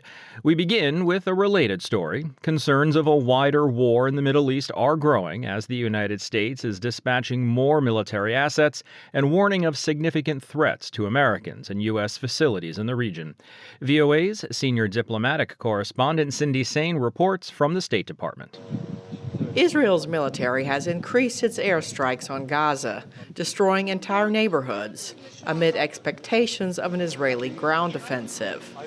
Amid fears of a wider war erupting, White House National Security Council Coordinator John Kirby said attacks on U.S. interests in the region have increased. We know Iran continues to support Hamas and Hezbollah. And we know that Iran is closely monitoring these events and in some cases actively facilitating these attacks and spurring on others who may want to exploit the conflict for their own good or for that of Iran. We know Iran's goal is to maintain some level of deniability here, but we're not going to allow them to do that. We also are not going to allow any threat to our interest in the region to go unchallenged. On Sunday, U.S. Defense Secretary Lloyd Austin spoke to ABC This Week, saying the United States is boosting its military presence in the Middle East. Jonathan, as you know, recently we've seen rocket and UAV attacks against bases housing our troops in Iraq and Syria. We're concerned about potential escalation. In fact, what we're seeing is the prospect of a significant escalation of attacks on our troops and our people throughout the region. And because of that, we're going to do what's necessary to make sure that our troops are in a good position. They're protected. Since the October 7th attack on southern Israel by the Palestinian militant group Hamas, killing more than 1,400 Israelis, Israel's strikes on Gaza have killed at least 5,000 Palestinians. The United Nations and humanitarian groups are calling for a humanitarian pause in the fighting. State Department spokesperson Matthew Miller had this to say on Monday. Any ceasefire would give Hamas the ability to rest, to refit, and to get ready to continue launching terrorist attacks against Israel.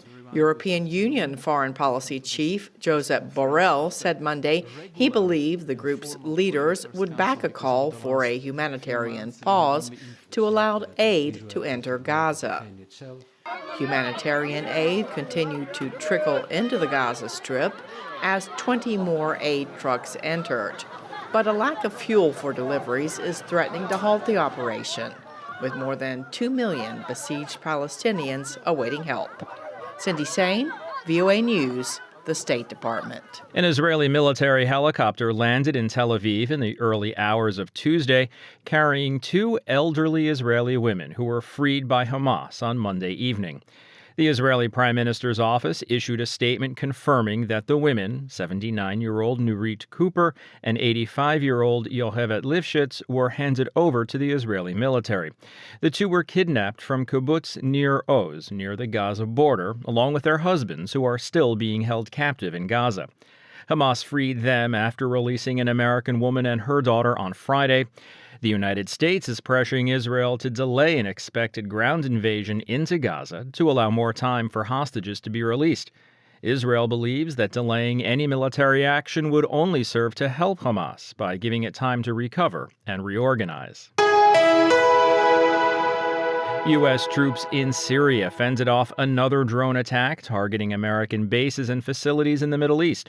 Defense officials say they are holding Iran responsible. VOA's national security correspondent Jeff Selden has more from the Pentagon. The latest incident targeted the Antanf garrison in southern Syria. 2 one-way attack drones taking down, no injuries to U.S. forces. Pentagon spokesman Brigadier General Patrick Ryder says all signs point to Tehran. We know that these groups are groups that are backed by Iran. The U.S. says it has not seen intelligence to suggest Iran issued any direct orders, but that it will hold Tehran responsible. We're going to continue to do what we need to do to protect and safeguard our forces. This is the second time in as many weeks that Antanf has been targeted. A drone attack last week caused minor injuries. On Saturday, the Pentagon announced it's bolstering its forces in the Middle East, sending a second carrier strike group to the region, along with a THAAD anti-ballistic missile defense system and multiple Patriot missile defense systems. Jeff Selden, VOA News, the Pentagon.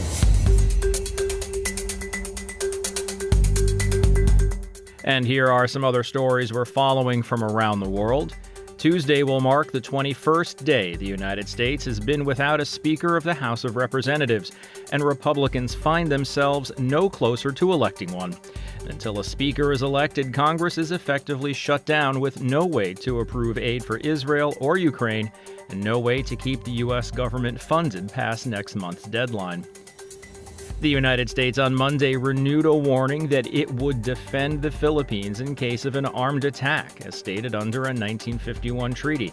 This after Chinese ships blocked and collided with 2 Filipino vessels off a contested shoal in the South China Sea. And security in Haiti, where violent gangs control large swaths of the country, has collapsed even further. With the number of major crimes hitting record highs, the UN representative to the impoverished Caribbean nation warned on Monday. A report on Haiti from the UN Secretary General published on Monday cited an increase in the number of indiscriminate killings, kidnappings, rapes, and other attacks. The October 7th attack by Hamas on Israel was devastating, unexpected, and also multifaceted. One of the now famous targets of Hamas that day was a music festival in southern Israel where hundreds were killed and many taken hostage. And many, in fact, the majority, survived. But what is survival like after such a traumatic event? How does one cope? Some who were at the festival that day have made their way to Ronit Farm, located in central Israel, where a wide range of therapy sessions have been coordinated to help them. Linda Gradstein visited the farm on Monday and shared her experience with my colleague, VOA's Steve Miller. So it was actually pretty emotional. You know, there were thousands of young people in their early 20s at this party. And from everything that they told us, you know, the sun had just come up. They had been dancing all night and just having a good time. And it was kind of this hippie atmosphere. And then all of a sudden, Hamas just like came into the party and started shooting, and there was complete chaos. And so this is kind of, it's a farm. It's usually a place that's used for weddings. It's a beautiful place with an artificial lake and big grass and whatever. And there's all kinds, it was set up very quickly by volunteers. There's all kinds of therapists there. There's yoga, there's sound healing, there's massage. And some of these young people that I spoke to said that for the past 2 weeks, they haven't been able to talk about what happened. Some of them were afraid to leave the house. They're all having trauma. And the idea being that if you deal with trauma sooner rather than later, you can stop post-trauma from happening. And I saw, you know, a bunch of people sitting around and playing a guitar, and a bunch of people and a lot of therapy sessions one-on-one. And there was just this sense, some of the people told me that they felt that only somebody else who had been there could really understand what they had gone through. And one young man told me, he's 22 years old, tall, handsome, that, you know, he'd kept it all inside him. And then he came yesterday to this place and today. And just from being there for 2 days, he already feels much better. Linda, how many people are we talking about? And are they staying there? Is this around the clock treatment? So they don't sleep there. It's just, you know, they come, it's open every day. And they say that there are sometimes, you know, between hundreds of people every day. There were at least 2,000 survivors of this music festival. They're not clear on numbers. 260 people were killed. And I spoke, for example, to this young couple who were just friends, and they went together. And this pretty young woman said to me, "I'm alive because of him." I mean, it's very emotional. Right now, it's mostly therapy and a place for them to hang out. And it's all volunteers. The therapists are all volunteers. You know, there's food there, all volunteers. It's so, you know, eventually, I assume that they will get some support. Although, you know, a lot of them have actually gone back to their jobs, back to their lives. But some of them, you know, everybody's in a different situation. And they say that just by being together, so that they have this place until the end of the month. And they're looking to kind of spread this model not only to survivors of the music festival, but to Israeli soldiers and anybody else who might have been, you know, who's traumatized from this war, which, you know, is more or less the whole country. VOA's Steve Miller speaking with Linda Gradstein in Jerusalem.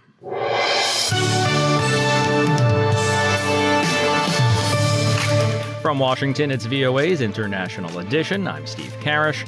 Still to come on today's show, Australia flexes its diplomatic muscle with the U.S. to counter China's growing influence in the South Pacific. And Muslim and Jewish communities in the U.S. are bracing for an increase in tension and hate crimes amid the Israel-Hamas war. But now to Ukraine, where Ukrainian President Volodymyr Zelensky says that Turkey plans to join a peace process this week aimed at bringing an end to Russia's invasion. The announcement came as a missile strike on a Ukrainian post office killed a handful of people and injured several more. It also follows a week in which Russia's top diplomat traveled to North Korea. VOA's Arash Arabasadi has more. Nighttime in Kharkiv, Ukraine. The Reuters news agency says a missile strike Saturday wrecked a post office, killing 6 and injuring 17. On social media, the governor presiding over Ukraine's second largest city blamed Russian weapons for the blast. The operator of the facility said an air raid siren sounded moments before the attack, leaving those inside with nowhere to run and no time to seek shelter. By daybreak, drone video captured the damage as released by the National Police. The attack followed a recorded message from Ukrainian President Volodymyr Zelensky in which he said he had spoken with his Turkish counterpart, President Recep Tayyip Erdogan, saying the two leaders discussed an upcoming peace summit next week in Malta to bring an end to the Russian invasion of Ukraine. But days ago, Russian Foreign Minister Sergei Lavrov visited an ally in the war, the supreme leader of North Korea, Kim Jong-un. Kim supports Russia's invasion of Ukraine, and the U.S. has accused him of supplying Russia with weapons. U.S. President Joe Biden welcomed European leaders to the White House on Friday, where he and his Western counterparts pledged support for Israel in its war with Hamas and assured Ukraine the bloc's support in its war would not waver. Meanwhile, Ukraine's armed forces continue their push to recapture land. For civilians in Ukraine who've already endured a winter of war, preparations are underway to keep warm and cook food should fighting again disrupt energy supplies as it did last year while the temperature dropped. All this comes in a week in which Ukrainian officials say they recovered some 14 artifacts allegedly stolen by a Russian man stopped at a U.S. airport for illegally importing them. Ukrainian officials say the destruction and pillaging of historical sites since Russia's invasion began amount to hundreds of millions of dollars of losses. Arash Arabasadi, VOA News. On Monday, Australian Prime Minister Anthony Albanese travels to the United States for a 4-day visit. He's hoping to make progress on the AUKUS nuclear submarine deal. From Sydney, Phil Mercer has the story. Australia's formal security ties with the United States date to the early 1950s. Prime Minister Anthony Albanese told reporters in Canberra Monday that the alliance between Australia and the United States is central to Australia's foreign policy. His official visit to the US will include Albanese's 9th meeting with President Joe Biden in the past 16 months. The Australian Prime Minister said he will hold talks with members of the US Congress about the legislation that's needed to ensure the progress of the AUKUS alliance. Australian media have reported that some US lawmakers have significant concerns about the pact. AUKUS is a trilateral accord announced in September 2021 with the United States and Britain that would give Australia access for the first time to nuclear-powered submarines. It's estimated the agreement could cost Australia up to $244 billion and is widely seen as a counter to China's growing influence in the Indo-Pacific region. Kevin Rudd is Australia's ambassador to the United States and a former Prime Minister. He told the Australian Broadcasting Corporation Monday that the AUKUS partnership would be a key part of Albanese's visit to Washington, along with talks on clean energy. Ensuring that all the relevant AUKUS legislation finds its way successfully through the US Congress, to broadening the economic relationship in information technology, defence technology, as well as clean energy technology. And beyond that, again, to enhance our clean energy compact and new work together on critical minerals. China has previously criticised the AUKUS Accords, accusing the United States, Britain and Australia of going down a dangerous road for their own selfish political gains, in complete disregard of the concerns of the international community. Sunday, Albanese confirmed he would visit Beijing in early November to meet President Xi Jinping. A dispute over Australian wine exports at the World Trade Organization has been suspended as both countries try to diffuse long-running trade and diplomatic tensions. China has agreed to review controversial tariffs on imports of Australian wine. In return, the government in Canberra is suspending its action in the WTO.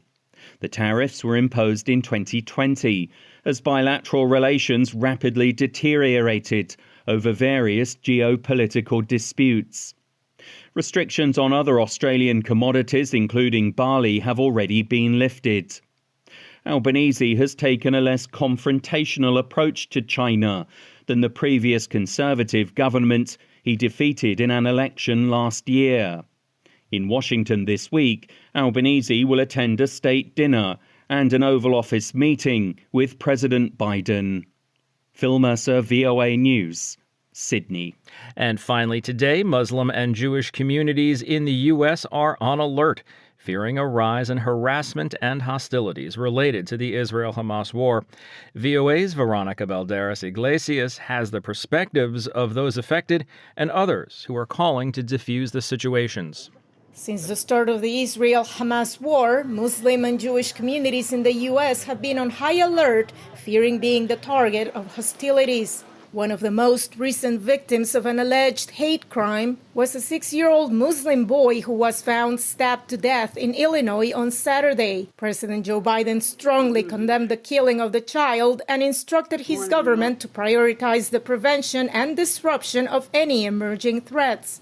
Fadwa Hassan was born in the U.S. and has Palestinian relatives in the West Bank. She's concerned not only about them, but also about increasing tensions at home. Any woman who wears a hijab or even when you come to our institution to pray, we have to worry now we've always had to worry about violence. Linda Shapiro says that fear and anxiety are rising among members of her Jewish community and that her synagogue in Northern Virginia has tightened security measures. We shouldn't be engaging in blame or hateful speech. We have to keep reminding ourselves and everyone else that this is all on Hamas. The latest FBI statistics show that anti-Jewish hate crimes in the U.S. have surged in recent years, increasing by 36% last year alone. Anti-Muslim incidents have remained largely steady, fewer than 200 a year. But analysts warn that numbers usually go up when foreign conflicts erupt. Brian Levin is a criminologist. One of the things that we know from past events is that when we have American casualties related to some kind of foreign conflict, or if we have conflicts between Israelis and Palestinians, both anti-Muslim hate crimes go up significantly and anti-Jewish hate crimes go up significantly. The Council on American Islamic Relations, or CAIR, told VOA that since the start of the war, it has been overwhelmed with concerns from individuals who've been targeted. But beyond condemning the violence, the root causes of the Middle East conflict should be addressed by the concerned parties, said CAIR's Research and Advocacy Director, Corey Saylor. For decades, we have been talking about dialogue. We have been advancing the idea that negotiations will get us to a peaceful settlement. Meanwhile, the Anti-Defamation League, a U.S.-based Jewish anti-hate organization, pointed out that the Jewish community in the U.S. isn't a monolith and that ongoing acts of harassment against it aren't warranted. Rachel Sass is ADL's anti-Semitic incident specialist. These conflicts that are happening abroad are sometimes very raw and emotional for communities here. But we have to understand that the actions of a government, a war that is happening overseas, should not be put onto an entire religious or an entire ethnic community. When hate crimes or violent incidents do happen, authorities encourage victims to promptly report them to their local police stations or non-governmental organizations. Veronica Balderas Iglesias, VOA News, Alexandria, Virginia. And that's going to wrap it up for us today. This has been International Edition on the Voice of America. On behalf of everyone at VOA, thanks for joining us. For pictures, stories, videos, and more, follow VOA News on your favorite social media platform and online at voanews.com. Until next time, I'm Steve Karish in Washington. Stay safe and have a great day.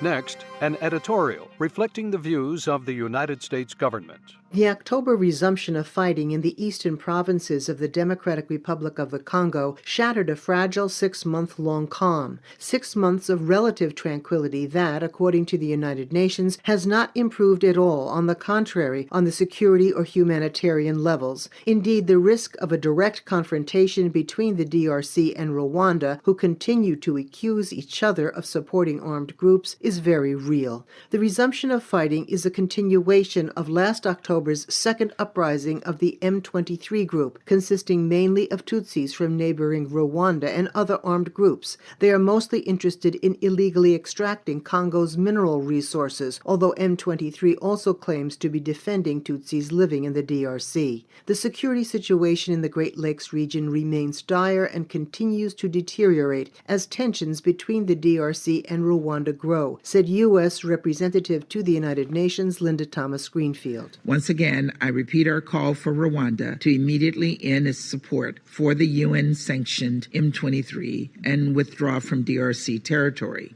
We also call for the FARC to cut ties with the UN-sanctioned FDLR. As well, we call on regional troops deployed to eastern DRC, whether bilaterally or through the East African Community, to coordinate with each other and United Nations Organization's stabilization mission in the Democratic Republic of the Congo, said Ambassador Thomas Greenfield, and they must avoid human rights violations and abuses and illicit activities, including illicit mineral extraction. Because of the region's instability, the humanitarian situation has deteriorated to alarming levels. Conflict has displaced more than 500,000 people in 2023 alone, many of whom are being forced to live without access to adequate food, water, or medical care in camps filled far beyond capacity. Ongoing political instability has devastated food production and distribution, resulting in widespread food shortages, said Ambassador Thomas Greenfield. 1.5 million people are facing emergency levels of food insecurity, and this is simply unacceptable in the 21st century. A man-made political crisis has become a man-made humanitarian crisis, and it must end. I call on regional leaders to maintain an open dialogue, especially as the DRC's national elections approach, said Ambassador Thomas Greenfield. These elections must be free and fair for everyone, including women and minority communities. All Congolese civilians deserve the right to live in peace and to have their voice heard at the polls. Wood and candles to brace for a winter of Russian strikes on their energy grid. We had more than 1,200 missiles and drones attacked energy infrastructure last year. Plus, why Russia sees the crisis in the Middle East as a gift for a continued war on Ukraine. That certainly plays to Putin's geopolitical advantage, but I think it's also imperative for the United States not to be distracted and to be a superpower that can walk and chew gum at the same time. And later in the program, a former employee of the U.S. National Security Agency pleads guilty to trying to sell classified information to Russia. Today is Tuesday, October 24th. From the Voice of America, this is Flashpoint Ukraine.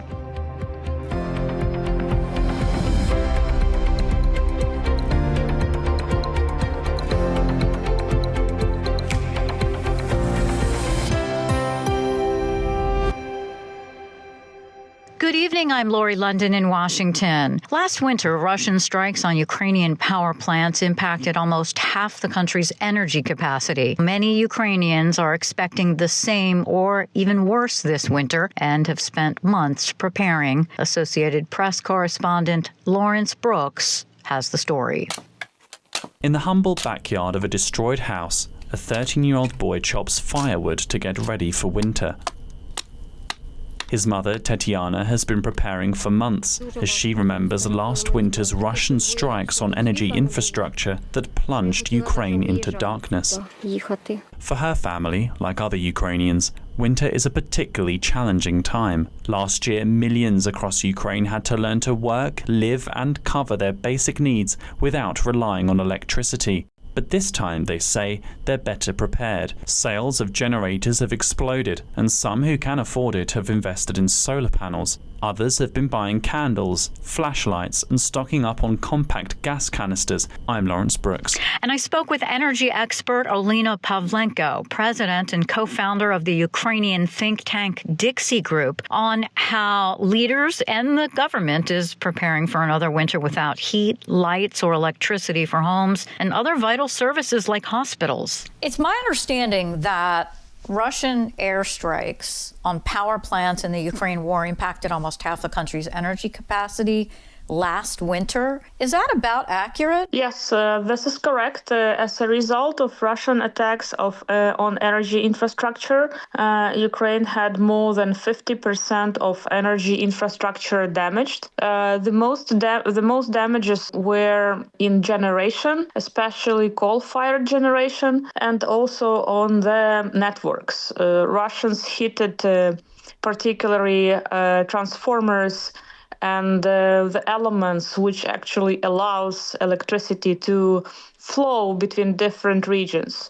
That is why we had a lot of blackouts and shortages of electricity.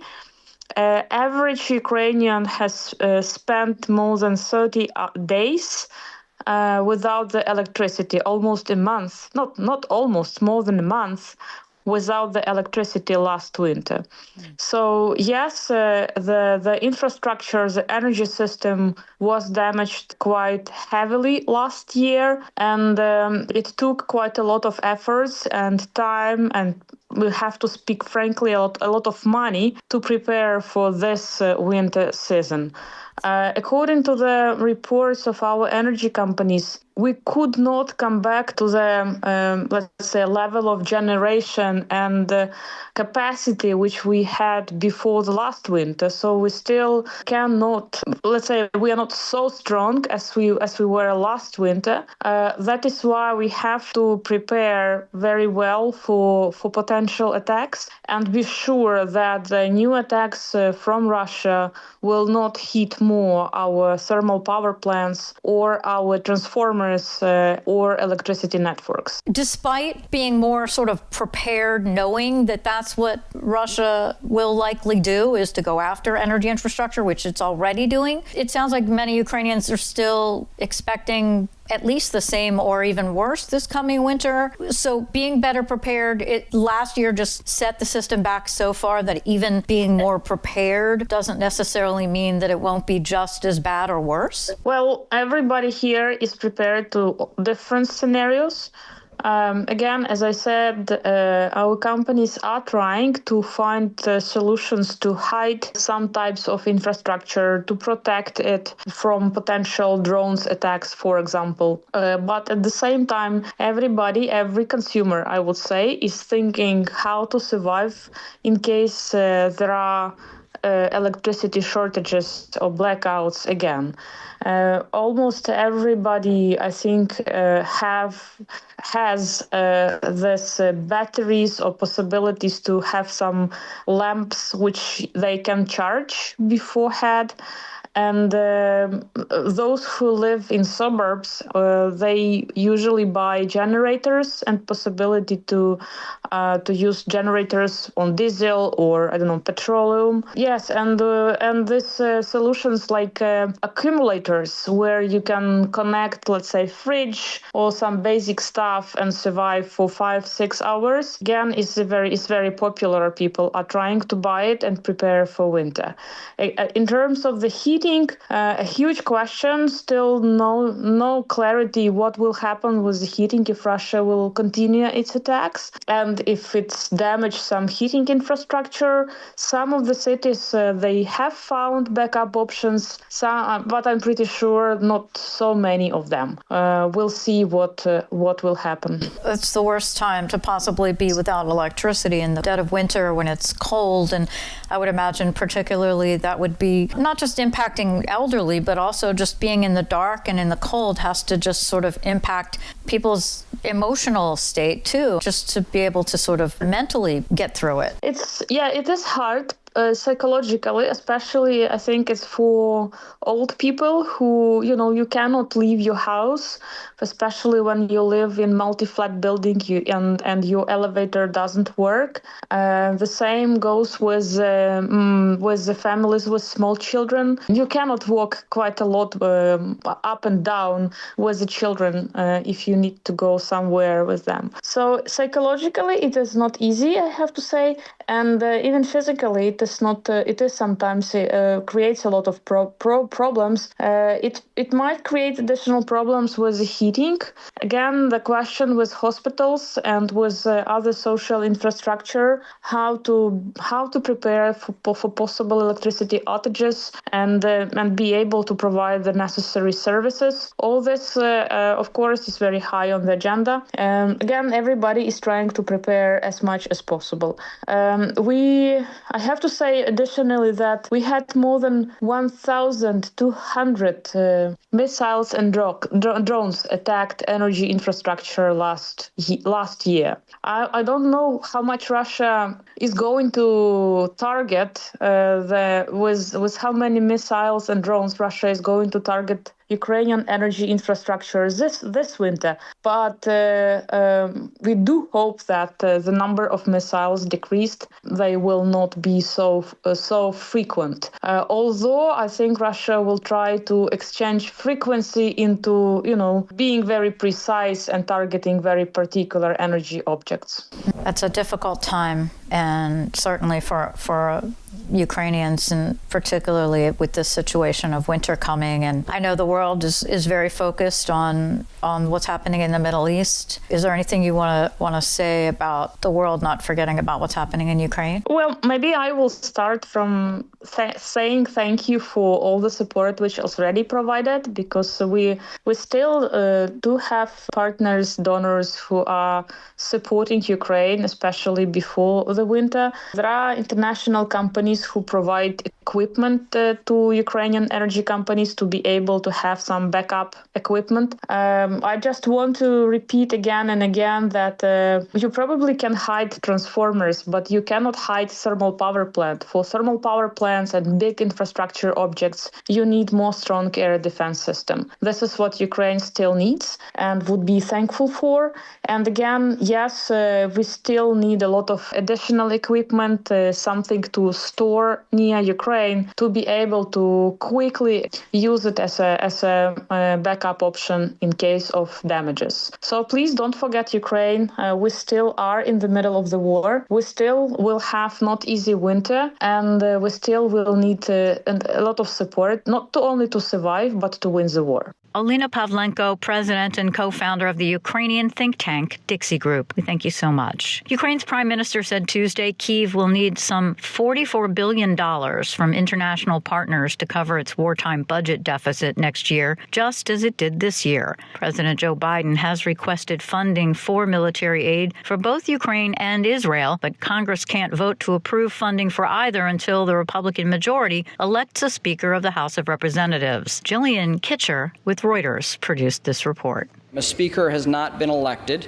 It's back to the drawing board for House Republicans, who are struggling to elect a new speaker amid party infighting that has paralyzed the chamber for 3 weeks. After former House Speaker Kevin McCarthy's historic ouster, two would-be successors, Steve Scalise and Jim Jordan, have been cast aside. Now, a new slate of candidates are going after the gavel as the battle between right-wing hardliners and more mainstream Republicans rages on. If the conference can settle on its next nominee, the race again moves to the House floor. The House will come to order. Where 217 votes are needed. Since Republicans have a narrow 9-seat majority, there's not a lot of wiggle room. In the meantime, the chamber's to-do list continues to grow. Congress faces a November 17th deadline to avoid a government shutdown and a request from President Joe Biden to approve military aid for both Israel and Ukraine. That report produced by Jillian Kitcher with Reuters. With a dangerous and escalating conflict brewing in the Middle East, Russia's ongoing invasion and daily attacks continue out of the spotlight. I spoke with Max Boot, historian, Washington Post columnist, and senior fellow in national security studies at the Council on Foreign Relations, about the implications of these competing conflicts. Russia's war on Ukraine, at least in the media, seems to have taken a backseat, being overshadowed, obviously, by what's happening in Israel with Hamas, by the Israeli crisis. Obviously, President Zelensky's been taking a very principled stand, but of course he and the Ukrainian people are concerned that this new war could be an obstacle to their efforts push back against Russia. How could this be to Russia's advantage? It would appear that Russia is already boasting that it's a gift to Putin. Do you agree? Well, there's no question that the outbreak of this new war between Israel and Hamas helps Russia and hurts Ukraine because it diverts the attention of the world. There's even some evidence that it's diverting U.S. military supplies with air defense systems going into the Middle East rather than to Ukraine, some artillery ammunition going to Israel rather than to Ukraine, and generally taking the focus off of all the evil that Russian forces are committing in Ukraine and turning the focus towards the casualties in Israel and the Gaza Strip. So that certainly plays to Putin's geopolitical advantage. But I think it's also imperative for the United States not to be distracted and to be a superpower that can walk and chew gum at the same time. Do you foresee the potential for military aid from the U.S. going down as more money is sent to Israel? Of course, we already know we have a Congress that's paralyzed right now without a House Speaker. That means they can't even vote, but it sounds like Ukraine is going to be another sticking point again. Yeah, I think the real sticking point for Ukraine is our own political paralysis more than the crisis between Israel and Hamas. You know, when the House is like a house on fire, they can't get their act together, they can't elect a speaker, they can't move any legislation, and it's imperative that Congress approve more aid for Ukraine because what's already been approved is going to run out pretty soon. So, and there's obviously also growing opposition among Republican ranks for aid to Ukraine. And it's pretty incoherent because the Republicans are demanding that we do everything possible to aid Israel, but a lot of them don't want to aid Ukraine, which doesn't make any sense to me because to my mind, these are both embattled democracies facing evil adversaries who kill civilians without compunction. And they are both deserving and worthy of our aid, but that's certainly not the view of perhaps half of the Republican Party. And so, yeah, I'm certainly worried that our political dysfunction will redound to Putin's benefit and wind up hurting Ukraine. But at the same time, I am cognizant of the fact that 2/3 of both houses, both the House and the Senate, still support Ukraine aid. So it's just the question of getting a floor vote on the House, hopefully sooner rather than later, for the legislation to be approved. What's the cost to both Ukraine and Russia in the wider world if it doesn't get aid from the United States? If Ukraine does not get aid from the United States, I think that will make much more likely a Russian victory. I think Putin is licking his chops at that very prospect. And it's not to say that Europe is not stepping up. They are. Europe is actually pledging more aid than the United States. They're doing a lot, but there are just limits on arms production in both the U.S. and Europe. And in both places, what we've seen is that our defense industrial bases have atrophied over the course of many years. And so neither Europe nor the United States by itself has the capability to supply Ukraine with what it needs. Even combined, both Europe and the United States, they're barely keeping up with Ukraine's demands and needs for ammunition and other supplies. So if the United States suddenly pulls out, that would be a catastrophic event. But can the U.S. afford? Does it even have the funding and the supplies to support two wars? Yes, absolutely. The U.S. can afford it. Again, like I said, we have to be a superpower that can walk and chew gum at the same time. And we certainly were for more than 70 plus years. I mean, remember in World War II, we fought both Germany and Japan throughout the Cold War.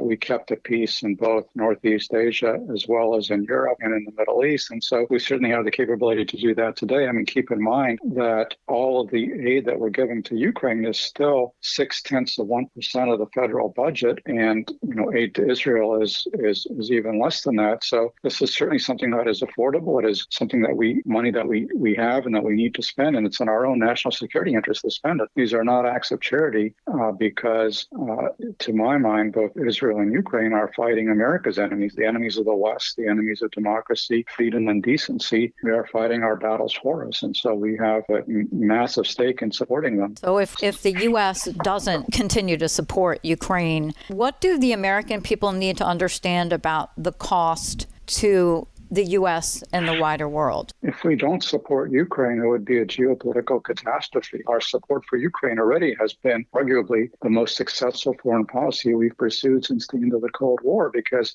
for a very small U.S. investment of money and no U.S. troops in harm's way, we are supporting the Ukrainians and decimating the Russian military. And Russia is one of our two major geopolitical adversaries, along with China. So, by supporting Ukraine, we are having somebody else fight our battles for us. If we stop supporting Ukraine, that will be a victory for Russia. Russia will become more dangerous, and it's not going to stop in Ukraine. They're going to be looking to commit aggression against other countries on their borders that were once part of the Russian Empire. And some of those countries are members of NATO, so that could very easily draw the United States into a direct war with Russia. And even if it doesn't happen, it's going to force us to spend more on defense. It's going to embolden not just Putin, but Xi Jinping and China in their quest to take over Taiwan. It's going to make the world a much more dangerous place, and the United States much less secure in that world. And I think it will also leave the United States just feeling very shabby, because we will have abandoned a brave democratic ally that was fighting for its freedom. The country that I know and love, the United States, is not a country that abandons democratic allies like that. Putin seems to be actively developing ties with Hamas, certainly now Iran, North Korea. It's got these blooming alliances with American arch rivals. How significant of an impact could that have on what's happening in Ukraine and the rest of the world? Well, you're clearly seeing an alignment of anti-democratic, anti-Western nations and groups that includes China, Russia, North Korea, Iran, and some of Iran's proxy forces like Hezbollah and Hamas. That is a grouping of countries and terrorist organizations that are increasingly cooperating with one another. And for example, you see Iran now being an increasingly important supplier of drones for the Russian war of aggression in Ukraine.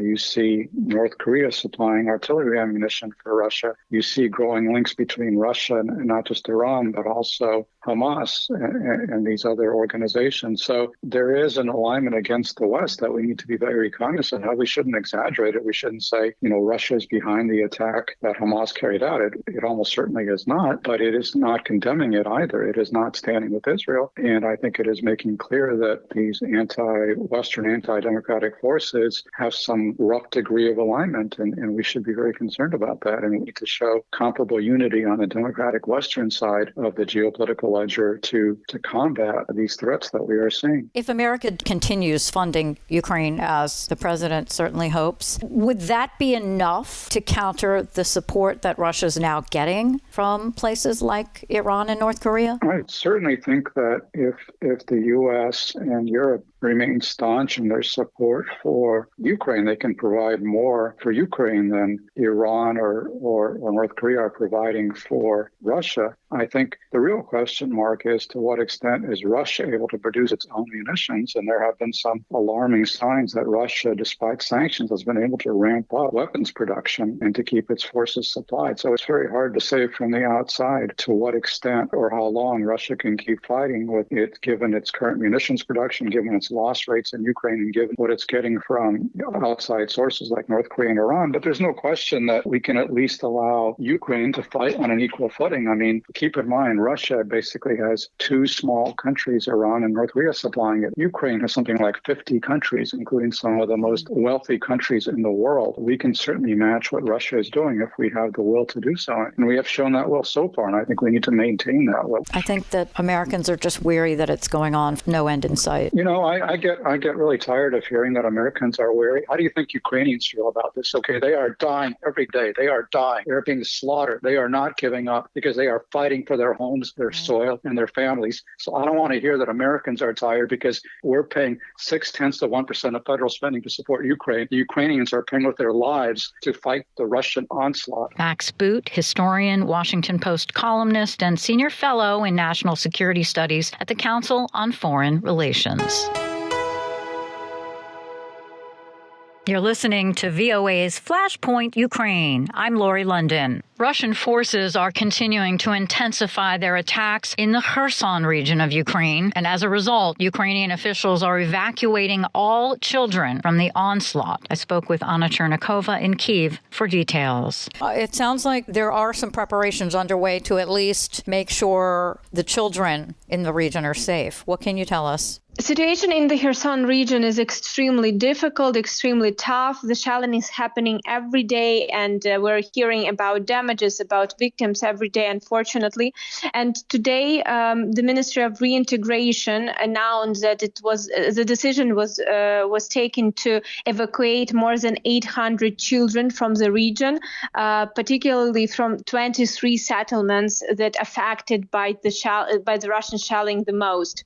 At this point, we know that those children will be evacuated to the western and southern part of the country, particularly to Khmelnytsky, Lviv, and Ivano-Frankivsk regions in the west part of the country, and to Mykolaiv and Odessa region in the south. This evacuation is mandatory. And do you know where they're going to house them? At least 100 children are planned to be settled in one of the sanatoriums in Ivano-Frankivsk region, which is in the western part of the country, so it's a touristic recreation center. And others, there is no specific details on their location, but it will be somewhere a big amount of people could be allocated. Anna Chernikova reporting for VOA from Kyiv. Thank you so much. Thank you. Sweden has moved a step closer to joining the NATO alliance after Turkish President Tayyip Erdogan submitted a bill Monday approving the Nordic country's membership bid to Turkey's parliament for ratification. NATO Secretary General Jens Stoltenberg on the bill finally moving forward. Sweden is fully ready to join NATO. The time has come. And following the submission of the ratification documents, I now count on speedy ratification by the Turkish parliament. Meanwhile, the European Union's executive is reportedly set to present an assessment of progress made by Ukraine on its EU membership bid on November 8th. It's a key stepping stone in the bloc's decision on whether to start accession talks with Kyiv. And finally today, a former employee of the U.S. National Security Agency has pleaded guilty to trying to sell classified information to Russia. We hear the story from Associated Press correspondent Jackie Quinn. 31-year-old Army veteran Jared Dahlke was arrested last fall in Denver when he arrived at a train station with a laptop, ready to transfer classified documents. But he was dealing with an undercover FBI agent who was posing as a Russian official. Dahlke worked as an information systems security designer for the NSA. Dahlke admitted to mental health issues and being in debt. Under the plea deal, prosecutors say they will recommend less than 22 years in prison. His lawyer says Dahlke had only worked for the Government Intelligence Agency for less than a month. I'm Jackie Quinn. And that'll do it for us today. On behalf of all of us here at VOA, we thank you so much for listening. Until next time, I'm VOA's Lori London.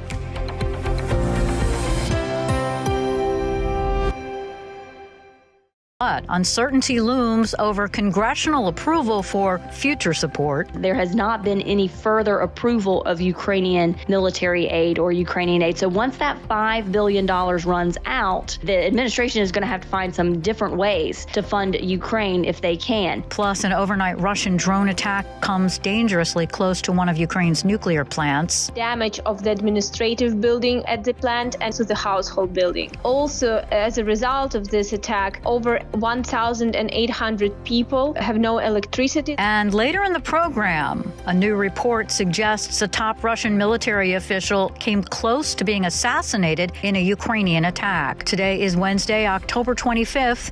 From the Voice of America, this is Flashpoint Ukraine.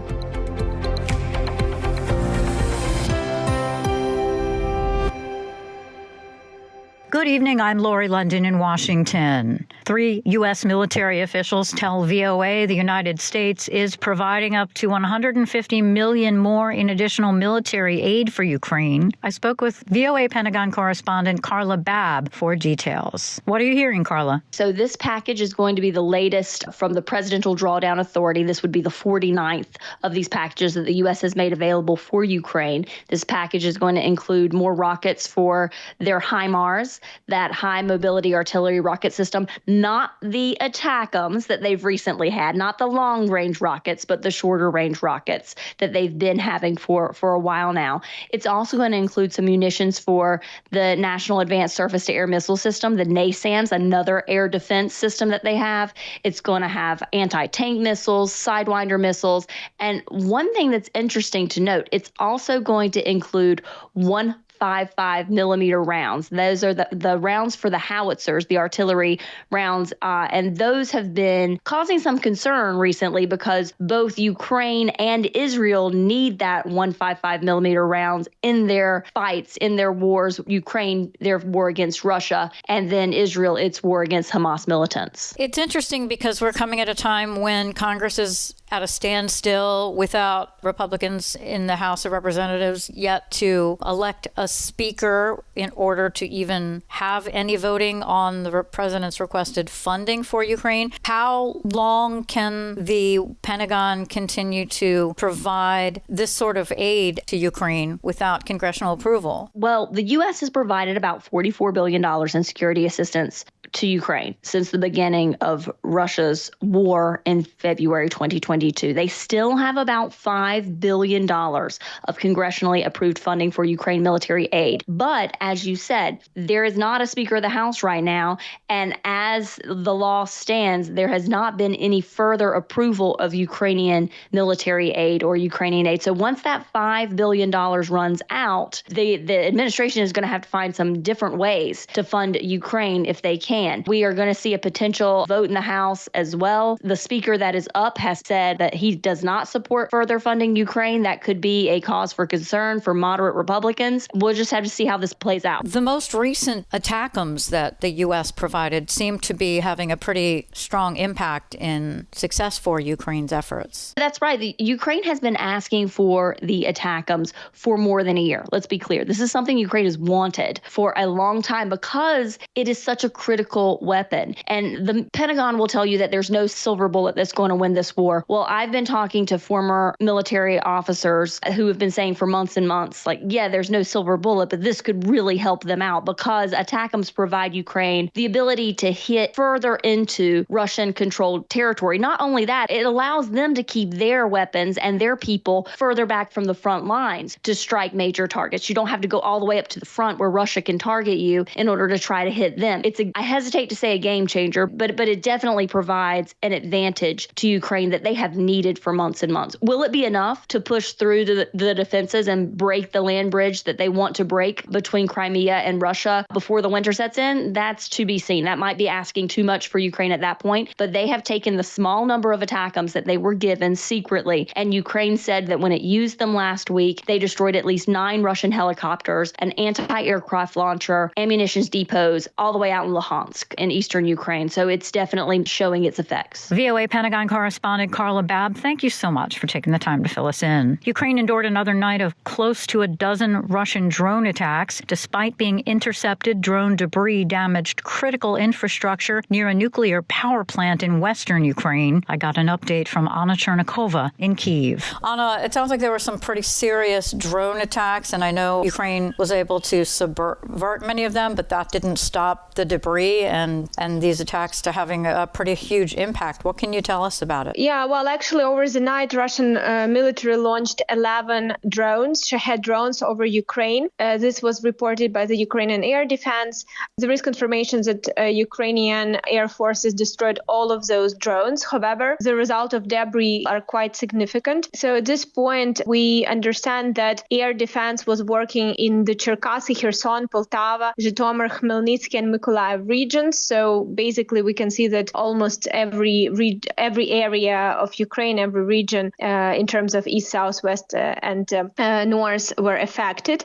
And particularly, the main effect was over the Khmelnytsky region. At this point, we have confirmation from the Ministry of Energy of Ukraine that this over-the-night attack caused heat near the Khmelnytsky nuclear power plant, and particularly the damage of the administrative building at the plant and also the household building. Also, as a result of this attack, over 1,800 people currently have no electricity because there were some also damages of the electricity lines in the Khmelnytsky region. That sounds pretty serious. And I know with winter coming, there are a lot of concerns. We've been talking about electricity and attacks on energy infrastructure and how Ukrainians are preparing. I understand President Zelensky is also reaching out to citizens about this very issue. Well, yes, exactly. As President Zelensky had a response to this latest attack, he warned Ukrainians that there are going to be more of such attacks by Russian forces and Ukraine should get ready to this.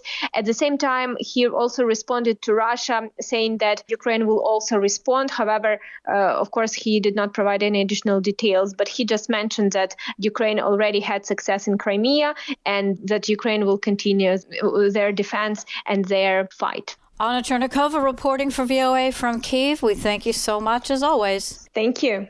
And while Russia's war on Ukraine continues, much of the world has been turning its attention to the growing unrest in the Middle East following brutal attacks in Israel by Hamas militants. VOA Eastern Europe Bureau Chief Miroslava Gongadze spoke with Ivana Klimpush-Sinsadze, chair of the Parliamentary Committee on Integration of Ukraine to the EU, to find out how Ukrainians are reacting to this new world crisis. Well, definitely majority of Ukrainians, and that is important to underline, are seeing it as part of the same war that we are fighting at this particular moment. Because we understand that, unfortunately, the terrorist Hamas attack on Israel is part of the axis of evil that Russia and Iran are part of. And they are, that's part of the whole war on the truth, so to say, when some people do see abroad the real terrorists as freedom fighters. And it's important that Ukrainians do understand what really is going on. And we are hoping that that also is going to sober up our colleagues in Israel in understanding also who is the real foe and who is the real friend, in terms of understanding that Russia is actually not necessarily the partner that they should rely on. So you're basically agreeing with President Biden, who said that it's a similar conflict, and this, as you said, the evil axis. Yeah. However, do you agree that Ukrainian and Israeli support would be in the same package as President Biden asked for Congress? As far as I understand, considering all the nuances of the American politics right now, internal politics, this is a very smart approach in explaining to American public what the American people should stand up against in supporting both Israel and Ukraine.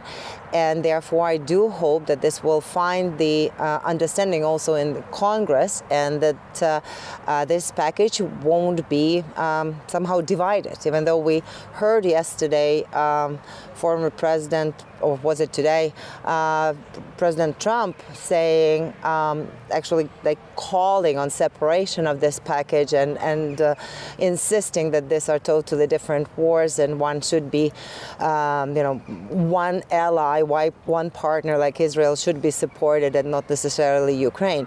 So I hope that that will not find seed in the Republican Party, among the Republican members of the party, at least among the majority of those who understand the geopolitics and who understand the real intentions of the Russian Federation in this war against Ukraine and the free world. It's not Ukraine. Ukraine is just only on the front line of this war, but not necessarily the final target of it. Are you and your colleague concerned about maybe diversion and tension from Ukrainian war at this time?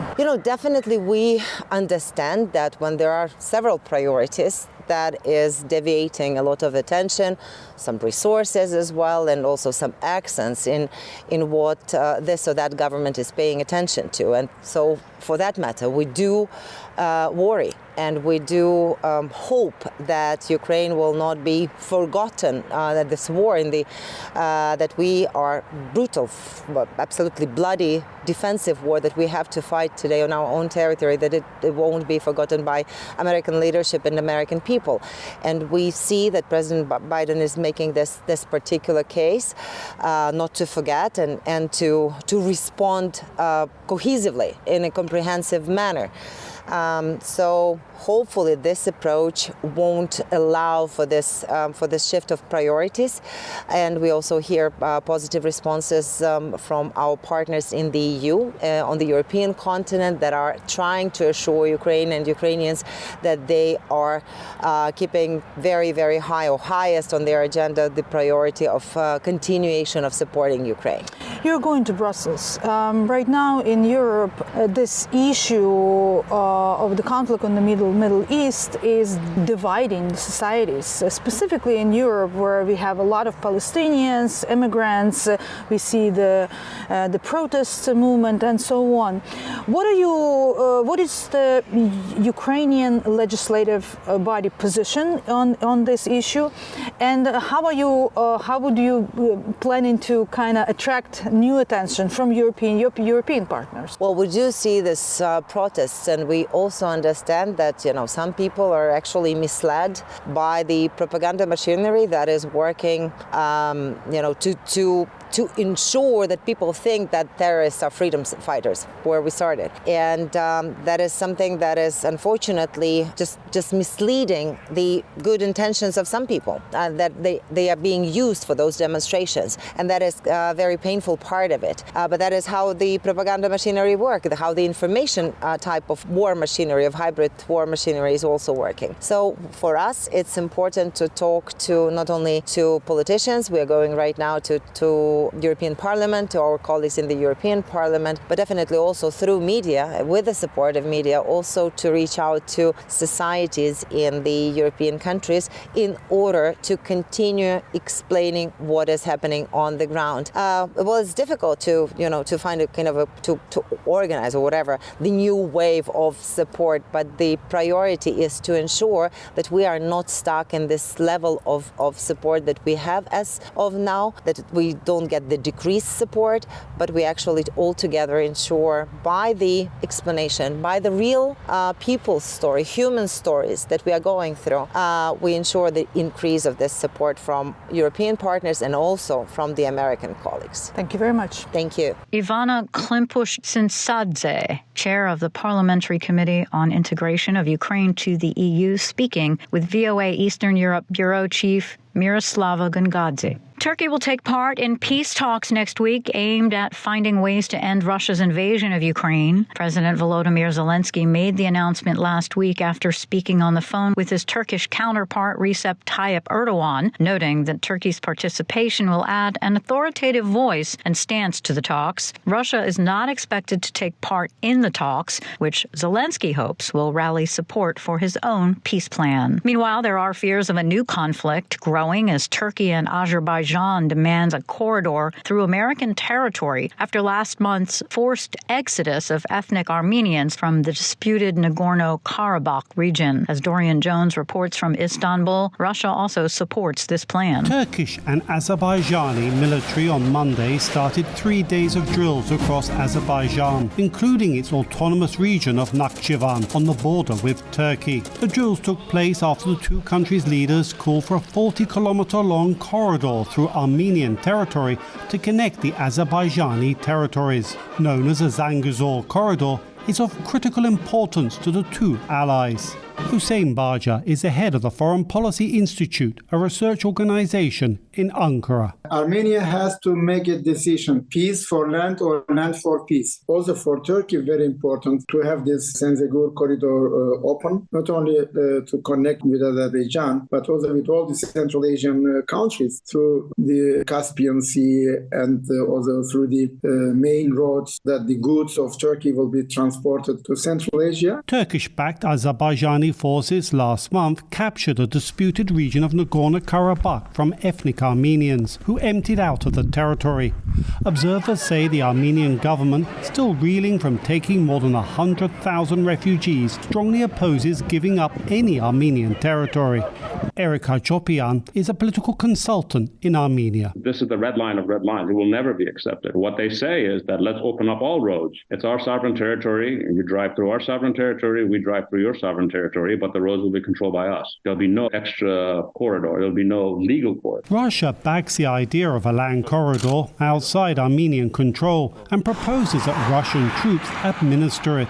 Armenia's government has increasingly aligned itself with Western powers as it seeks to break away from Russia's sphere of influence. Observers say Moscow sees a corridor outside Armenia's control as part of a broader strategy of circumventing international sanctions by setting up new trade routes through friendly countries, explains Russia specialist Tatiana Matrova, a visiting professor at the Paris School of International Affairs. Russia is basically rebuilding its whole logistical network, and this corridor is potentially important part of this new network from north to south. But Tehran strongly opposes a corridor. Iran has close links with its Armenian neighbor and is a rival of Azerbaijan. Last year, Iranian forces conducted drills on Azerbaijan's border. Analysts say the proposed corridor will raise Tehran's suspicions of Azerbaijan as the Azerbaijanis threaten to cut a route used by Iran to circumvent sanctions. Galia Lindenstrauss is an analyst with the Institute for National Security Studies in Tel Aviv. If Azerbaijan gets what it wants, it will get a corridor that will be in its complete control without any of Armenia's sovereignty on it,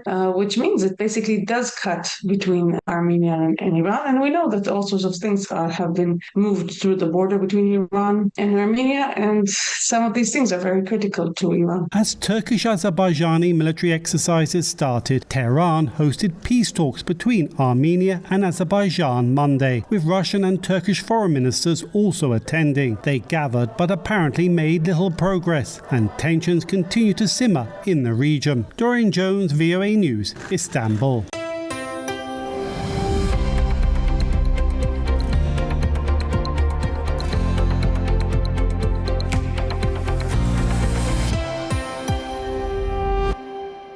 You're listening to VOA's Flashpoint Ukraine. I'm Lori London. Ukrainian President Volodymyr Zelensky says Russian naval assets are no longer safe in the Black Sea near Crimea. He noted recent Ukrainian attacks have denied the Russian fleet safe bases and secure maritime corridors in the western part of the Black Sea. Associated Press correspondent Karen Shamus has this report. Ukrainian President Volodymyr Zelensky said that recent Ukrainian attacks have stopped Russian ships from accessing safe bases in the sea near Crimea. Denying Russia secure maritime corridors is part of the Ukrainian military's aim to squeeze Russian forces out of the Crimean Peninsula. Russian-annexed Crimea provides support for Moscow's battlefield efforts further west in Ukraine. I'm Karen Shamas. A top Russian military official came close to being assassinated in a Ukrainian attack, according to a recent report in the Washington Post. I spoke with Thibault Spillet, a news fellow with Business Insider, who's been following this report and others like it. You just published a story referencing some reports that you've gathered together about Ukraine coming close to potentially assassinating the leader of Russia's entire military when he visited the front lines. What can you tell us about this story? Sure. Well, what is interesting about the story is that this individual, so the Russian officer, is Valery Gerasimov. He's the chief of the general staff of Russia's military. So in other words, he's the leader of all of Russia's military. And so Gerasimov was on the list of several top commanders that Ukraine security services were trying to kill, according to the Washington Post. And so Ukraine ordered and launched strikes against him and other military commanders. And almost all of them were killed in the attack, except for Gerasimov. That's pretty much everything we know about this particular case so far. We don't know when and where the attack took place. However, what we do know is that this wasn't the first time Ukraine targeted Russian military commanders or even officials. What do you know about some of the other potential operations that Ukraine security services took on? Well, there have been a number of reported attacks over the last 2 years that were all aimed at Russian war supporters. And so obviously the suspicion here is that those operations were directed by Ukrainian security services. And this was confirmed by the Washington Post. So for instance, there was a car bomb explosion on the outskirts of Moscow in August of last year. And so the victim here was Daria Dugina. She was a prominent war supporter and the daughter of Alexander Dugin, who is a Russian nationalist thinker who's believed to be a close ally of Vladimir Putin. Right after this particular attack, U.S. officials even told the New York Times that they believe the attack might have been directed by Ukrainian government officials. And Ukraine has consistently denied involvement in those attacks. The closest Ukraine has ever got to admitting to those covert operations was in May of last year. It was Kirill Budanov, who's the chief of Ukraine's military intelligence service. He told the Times of London that his agents were targeting and executing Russian propagandists who have supported Russia's invasion. He even said that his agents had already successfully targeted quite a few people, but we don't know the exact number of targets or even killings. The most recent attack we know about was a missile strike on Russia's Black Sea Fleet headquarters in the occupied Crimean Peninsula. So that was in September. And Ukrainian fighters said that they had obtained sensitive information on senior Russian commanders from Russian officers who were upset about Moscow's delay in paying their salaries. And just like that, they knew the location of those top military commanders and they targeted them with a missile strike. And Ukraine claimed that more than 30 of them were killed in the attack. So basically, it's just a succession of attacks what we've seen over the last 2 years since Russia's full-scale invasion of Ukraine. Obviously, Ukraine is gathering intelligence, whether it's its own intelligence or it may be getting help from one of its allies. But obviously, it would be gaining some insights to where these people are located from intelligence. Right. We don't have a lot of information about this. So far, it hasn't been reported yet. What we do know is that the CIA has been involved also in those efforts to collect security intelligence information about the location of those individuals. However, they've always said that they're not involved in those attacks. That is what has been reported by the Washington Post. But this is as far as it gets, basically. As you gathered all of these reports, what's your overall view of the significance of all of this, and if Ukraine is potentially going to continue these efforts? Well, it says that it looks like Ukraine is going to keep conducting those attacks against Russian officials and commanders inside Russia or on the front lines, wherever they are. And one of the concerns is that basically those attacks could continue even outside of Russia or even Ukraine. These attacks on Russian officials or even top military commanders have been ongoing since even 2014, when actually Russia invaded Ukraine for the very first time. So it looks very likely that those attacks will continue, whether that is inside Ukraine or inside Russia. They will definitely continue. Thibault Spillet, a news fellow with Business Insider, thank you so much for being with us. And that'll do it for us today, but stay up to date with continuing coverage of Ukraine and news from around the world, 24 hours a day at voanews.com. And on social media, just follow VOA News. On behalf of all of us here at VOA, we thank you very much for listening. Until next time, I'm VOA's Lori London. The United States finally has a Speaker of the House. He hasn't yet been a chairman of any influential House committees, and he's only been in Congress for 3 terms. So this is certainly an unusual rise to power. Plus, what will Iran's support of Hamas and other anti-Israel groups mean for its nuclear program? There was room for direct negotiations towards the end of October between Iran and the U.S. in Oman. But that, I think, is now completely off the books, and there is probably no political space left for direct engagement between the two countries. And later, the Prime Minister of Australia is visiting Washington. We'll have an update from the White House. Today is Thursday, October 26th, and this is VOA's International Edition. From VOA headquarters in Washington, I'm Steve Karish. An update on Israel and Hamas coming up in a moment. But first, an update on events in Washington. After 3 weeks of negotiations and voting, Republicans in the U.S. House of Representatives have finally elected a Speaker of the House, Mike Johnson of Louisiana. But what do we know about Mike Johnson, and what can we expect from him as House Speaker? To find out, I spoke with VOA's congressional correspondent, Catherine Gibson. So Mike Johnson was one of the lower level members of House Republican leadership. He ranked below Steve Scalise, who you may remember was also a candidate for Speaker of the House 2 weeks ago. He hasn't yet been a chairman of any influential House committees, and he's only been in Congress for 3 terms. So this is certainly an unusual rise to power in terms of the speakership. We haven't seen somebody really come from the back benches and come to this position that's second in line for the presidential succession and really will now be part of intelligence briefings. We'll have nuclear codes. We'll have a lot of responsibility very quickly. So it'll be interesting to see how he deals with that. Is there a sense among Republicans that they had to do something right away? I think after the turnover on Tuesday, when Tom Emmer was designated as Speaker by the House Republican Conference, and then within a matter of hours, largely because of former President Donald Trump criticizing him, had to withdraw that candidacy. I think there was a sense that there was fatigue over all of this and that they really needed to get back to work, get back to figuring out aid to Israel, aid to Ukraine. You know, of course, we also have the short-term government funding bill expiring on November 17th. If they don't figure that out, then the government will close. So, yes, I think after the rapid turnover of Tuesday, there was definitely a sense that this needed to get done. So, in a sense, it was more important to fill the seat than it was to fill the seat with the absolute right person. Well, I think it also, in the minds of many more conservative Republican members of the House, this is a great choice for them. You know, Johnson has a very strong record of being anti-abortion, anti-gay marriage. He's a strong evangelical Christian.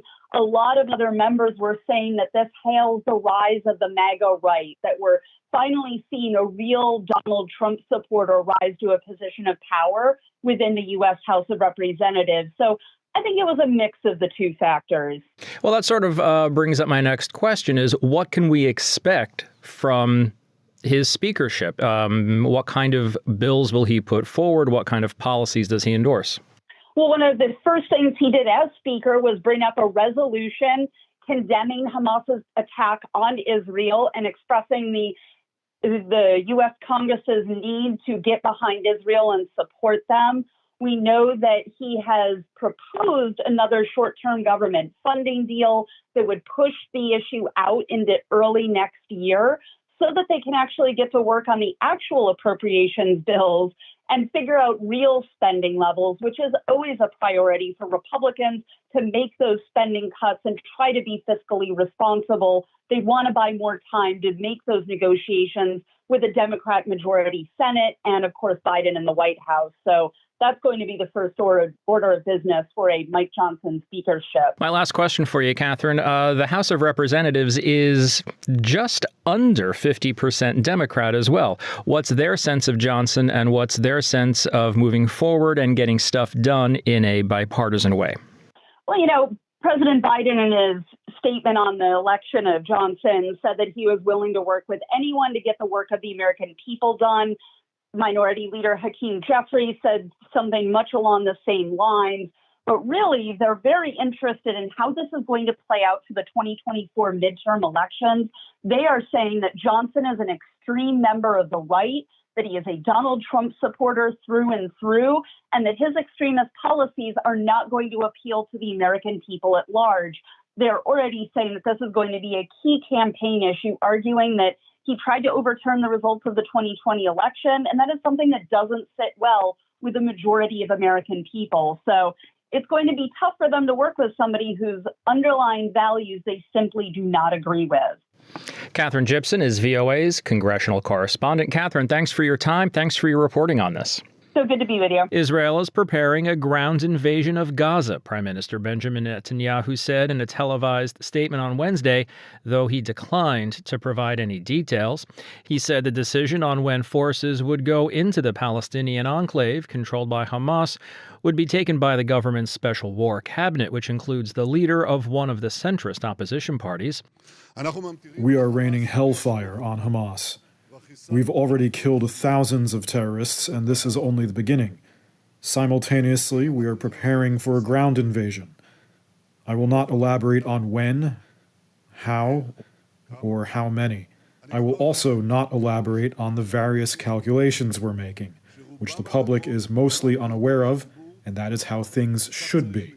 Israel has carried out days of intense bombing of the densely populated Gaza Strip following the October 7th Hamas attack on Israeli communities that killed some 1,400 people. More than 6,500 Palestinians have been killed in the bombardments, this according to Gaza's health ministry. Earlier, citing U.S. and Israeli officials, the Wall Street Journal reported that Israel has agreed to delay the invasion of Gaza so that the United States could rush missile defenses to the region. All this as the UN warned on Wednesday that the Gaza Strip is on the verge of running out of fuel, forcing the UN to sharply curtail relief efforts.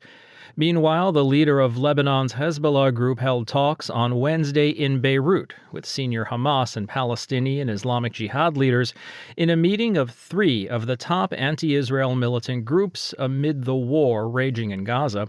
Their goal, according to a statement carried on Hezbollah-run and Lebanese state media, was to achieve a real victory for the resistance in Gaza and Palestine and halt Israel's treacherous and brutal aggression against our oppressed and steadfast people in Gaza and the West Bank. As tensions in the Middle East escalate following the Hamas attack on Israel and Israel's subsequent bombing of Hamas targets in Gaza, the future of Iran's nuclear program remains unresolved. As Henry Ridgewell reports, the West sees Tehran as the major backer of Hamas, and the group's attack on Israel has set back efforts to de-escalate tensions with Iran. Western leaders see Iran as the major supporter of Hamas militants, but have not accused Tehran of direct involvement in the group's October 7th cross-border attack on Israel. Prior to the attack, relations between the West and Iran had been cautiously improving. In September, the United States struck a prisoner swap deal with Tehran and released $6 billion of frozen Iranian assets. That money has since been refrozen. Ali Vaez is an Iran analyst at the International Crisis Group in Washington. There was room for direct negotiations towards the end of October between Iran and the U.S. in Oman. But that, I think, is now completely off the books, and there is probably no political space left for direct engagement between the two countries. Talks in Vienna to revive the 2015 Iran nuclear deal, the Joint Comprehensive Plan of Action, or JCPOA, stalled last year, though neither side has said it is officially finished. The United States pulled out of the JCPOA in 2018, and Iran stopped complying with its commitments soon after. The UN's nuclear watchdog, the International Atomic Energy Agency, said in its August report that Iran was continuing to enrich uranium up to 60% purity, short of 90% weapons-grade fuel. Iran has removed IAEA monitoring equipment and has blocked some inspectors from visiting the country. Again, analyst Ali Vaez. As part of the de-escalatory understanding between Iran and the U.S., Iran stopped accumulating additional 60% enriched uranium. Well, that might now change given the rising tensions between the two sides. It would take Iran less than a week to enrich enough uranium for a single nuclear weapon. And that's why this is literally a ticking bomb. And there needs to be a solution one way or another to curb Iran's nuclear activities. IAEA Chief Rafael Grossi said he saw no correlation between the Israel-Hamas war and Iran's nuclear program. Peter Jenkins is a former British ambassador to the IAEA. There's still no evidence that Iran is contemplating a move away from compliance with its essential nuclear non-proliferation treaty commitment, which is to refrain from manufacturing nuclear weapons. Could Tehran seek to use its nuclear program as leverage against the West as tensions increase in the region? Again, Peter Jenkins. I can imagine them looking for ways of increasing concern and an anxiety in the West about their nuclear program, but stopping short of actually, shall we say, crossing the line and ceasing to be in compliance with the Nuclear Non-Proliferation Treaty. Meanwhile, Israel has repeatedly said it would not allow Iran to develop a nuclear weapon. Israel itself is widely believed to have atomic weapons, though it does not allow IAEA inspections of its nuclear sites. Henry Ridgwell, VOA News, London. And here are some more stories we're following from around the world. Weather forecasters say Hurricane Otis made landfall Wednesday morning on Mexico's southern Pacific coast as a potentially catastrophic Category 5 storm. Mexico's Army and Navy deployed thousands of troops to the area with specialized equipment to aid in rescues. The Guerrero state government said it was preparing nearly 400 shelters in anticipation of families being driven from their homes by wind or surging waters. Donald Trump was called to the witness stand and fined $10,000 on Wednesday. This after the judge concluded that the former president had violated a limited gag order by commenting publicly on court personnel in his civil fraud trial. It was the second time in less than a week that Trump was penalized for his out-of-court comments. And in Nairobi, the Chief Justice of Kenya has sent a proposal to Parliament that calls for removing the death penalty for the crimes of murder, violent theft, and treason, saying the proposed changes aim to put the country's laws more in line with international human rights standards.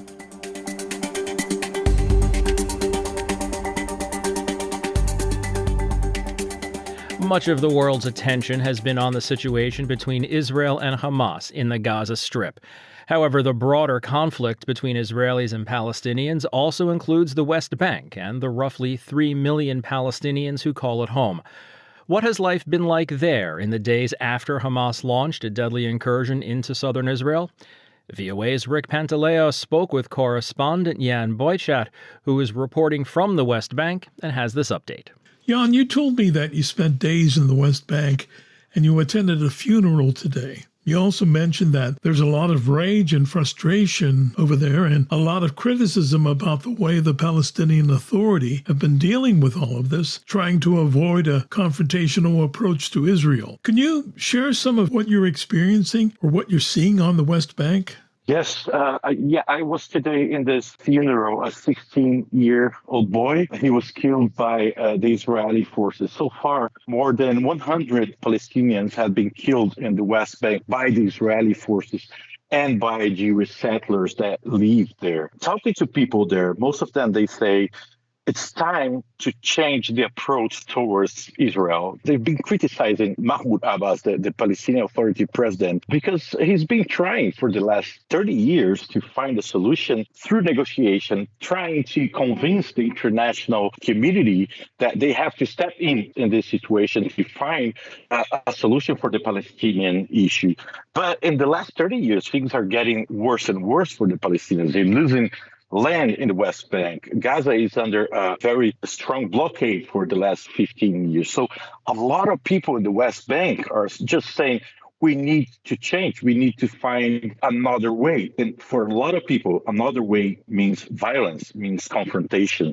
So there's a very tense feeling and a fearful feeling as well for the people there. They do believe the war will reach them the same way it's reaching the Gaza people right now. And from what I've read, Palestinian officials are saying that Israel launched a drone strike on the West Bank, killing 3 people and injured more than 20 others. They're saying that the attack came after Israeli forces conducting a raid in the territory came under fire near the Jenin refugee camp. Exactly. It's been happening for the last days. As I said, since the war between Israel and Hamas started, more than 100 Palestinians have been killed. A lot of them in operations like the Israeli forces entering refugee camps, entering some Palestinian cities to try to arrest people they say are connected to Hamas. This morning, in this place that I was, in the Kalanda refugee camp, that what happened. Like the Israeli forces entered this refugee camp to they arrest some people. They say they were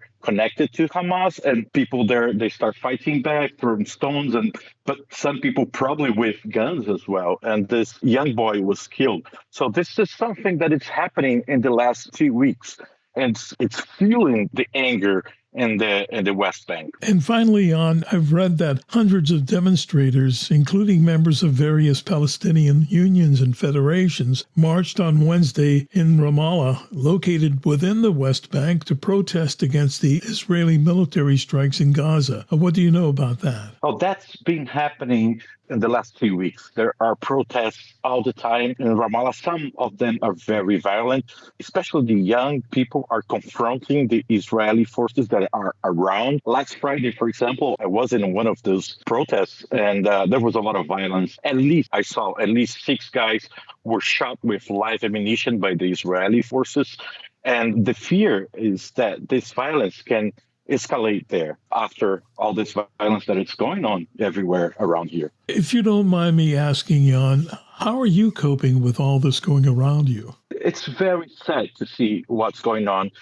Here, I think it's easier. I have good friends working in Gaza now, Palestinian people who live there that I met at the time.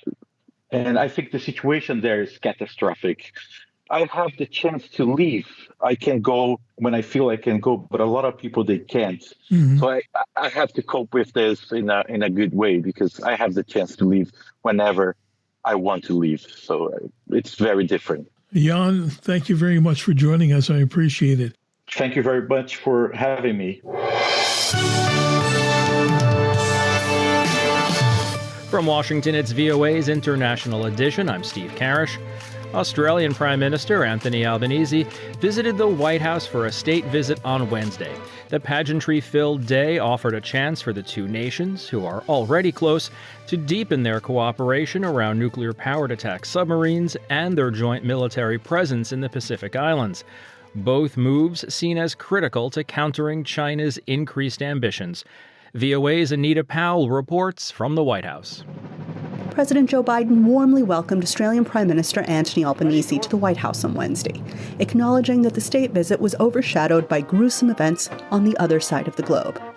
Together, we're standing with Israel against Hamas terrorism. We're standing with Ukraine against Putin's tyranny. And we're providing and proving that democracy can deliver on the challenges that matter most to people's lives, from climate change to cancer. Albanese highlighted those conflicts to emphasize that the two English-speaking liberal democracies hold shared ideals. In today's uncertain world, the alliance between Australia and the United States, and the way that we stand steadfast against aggression, whether it be Russia's illegal invasion of Ukraine, or whether it be Hamas's terrorist attack on Israel, is something that can be relied upon for us to stand up for our common values. Biden said the visit offered the two a chance to double down on their country's cooperation, which includes technological, scientific, and military endeavors. The two also cited their efforts to counter a shared adversary, China, with Biden warning Beijing about its recent harassment of Philippine vessels in the South China Sea. Any attacks, he said, would invoke the U.S.'s Mutual Defense Treaty with the Southeast Asian archipelago. Earlier in his term, Biden forged a trilateral security partnership with Australia and Britain called AUKUS, which calls for enhanced military interoperability and assistance for Australia to acquire conventionally armed, nuclear-powered submarines. Analysts say all of this is being closely watched, not only by Beijing, Canberra, and Washington, but also by the region being courted by all three, the many diffuse island nations that dot the Pacific Ocean. Biden hosted many of those leaders at a forum last month. Gordon Peak is a senior advisor for the Pacific Islands at the U.S. Institute of Peace. It's also be interesting to see how it plays out in the Pacific, which has got some leaders are lukewarmly for AUKUS, others are kind of ambivalent towards AUKUS. There's an awful lot of opposition to AUKUS within the region as well, particularly there's the nuclear submarines, the fact that they are nuclear powered but conventionally armed. Albanese soon embarks on another high-profile visit. he recently announced he'll visit Beijing and Shanghai in early November to meet with President Xi Jinping. Anita Powell, VOA News, the White House.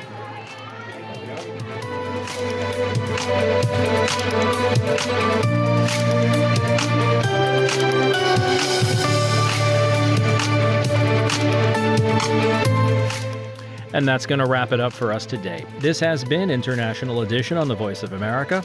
On behalf of everyone at VOA, thanks for joining us. For pictures, stories, videos, and more, follow VOA News on your favorite social media platform or on voanews.com. Until next time.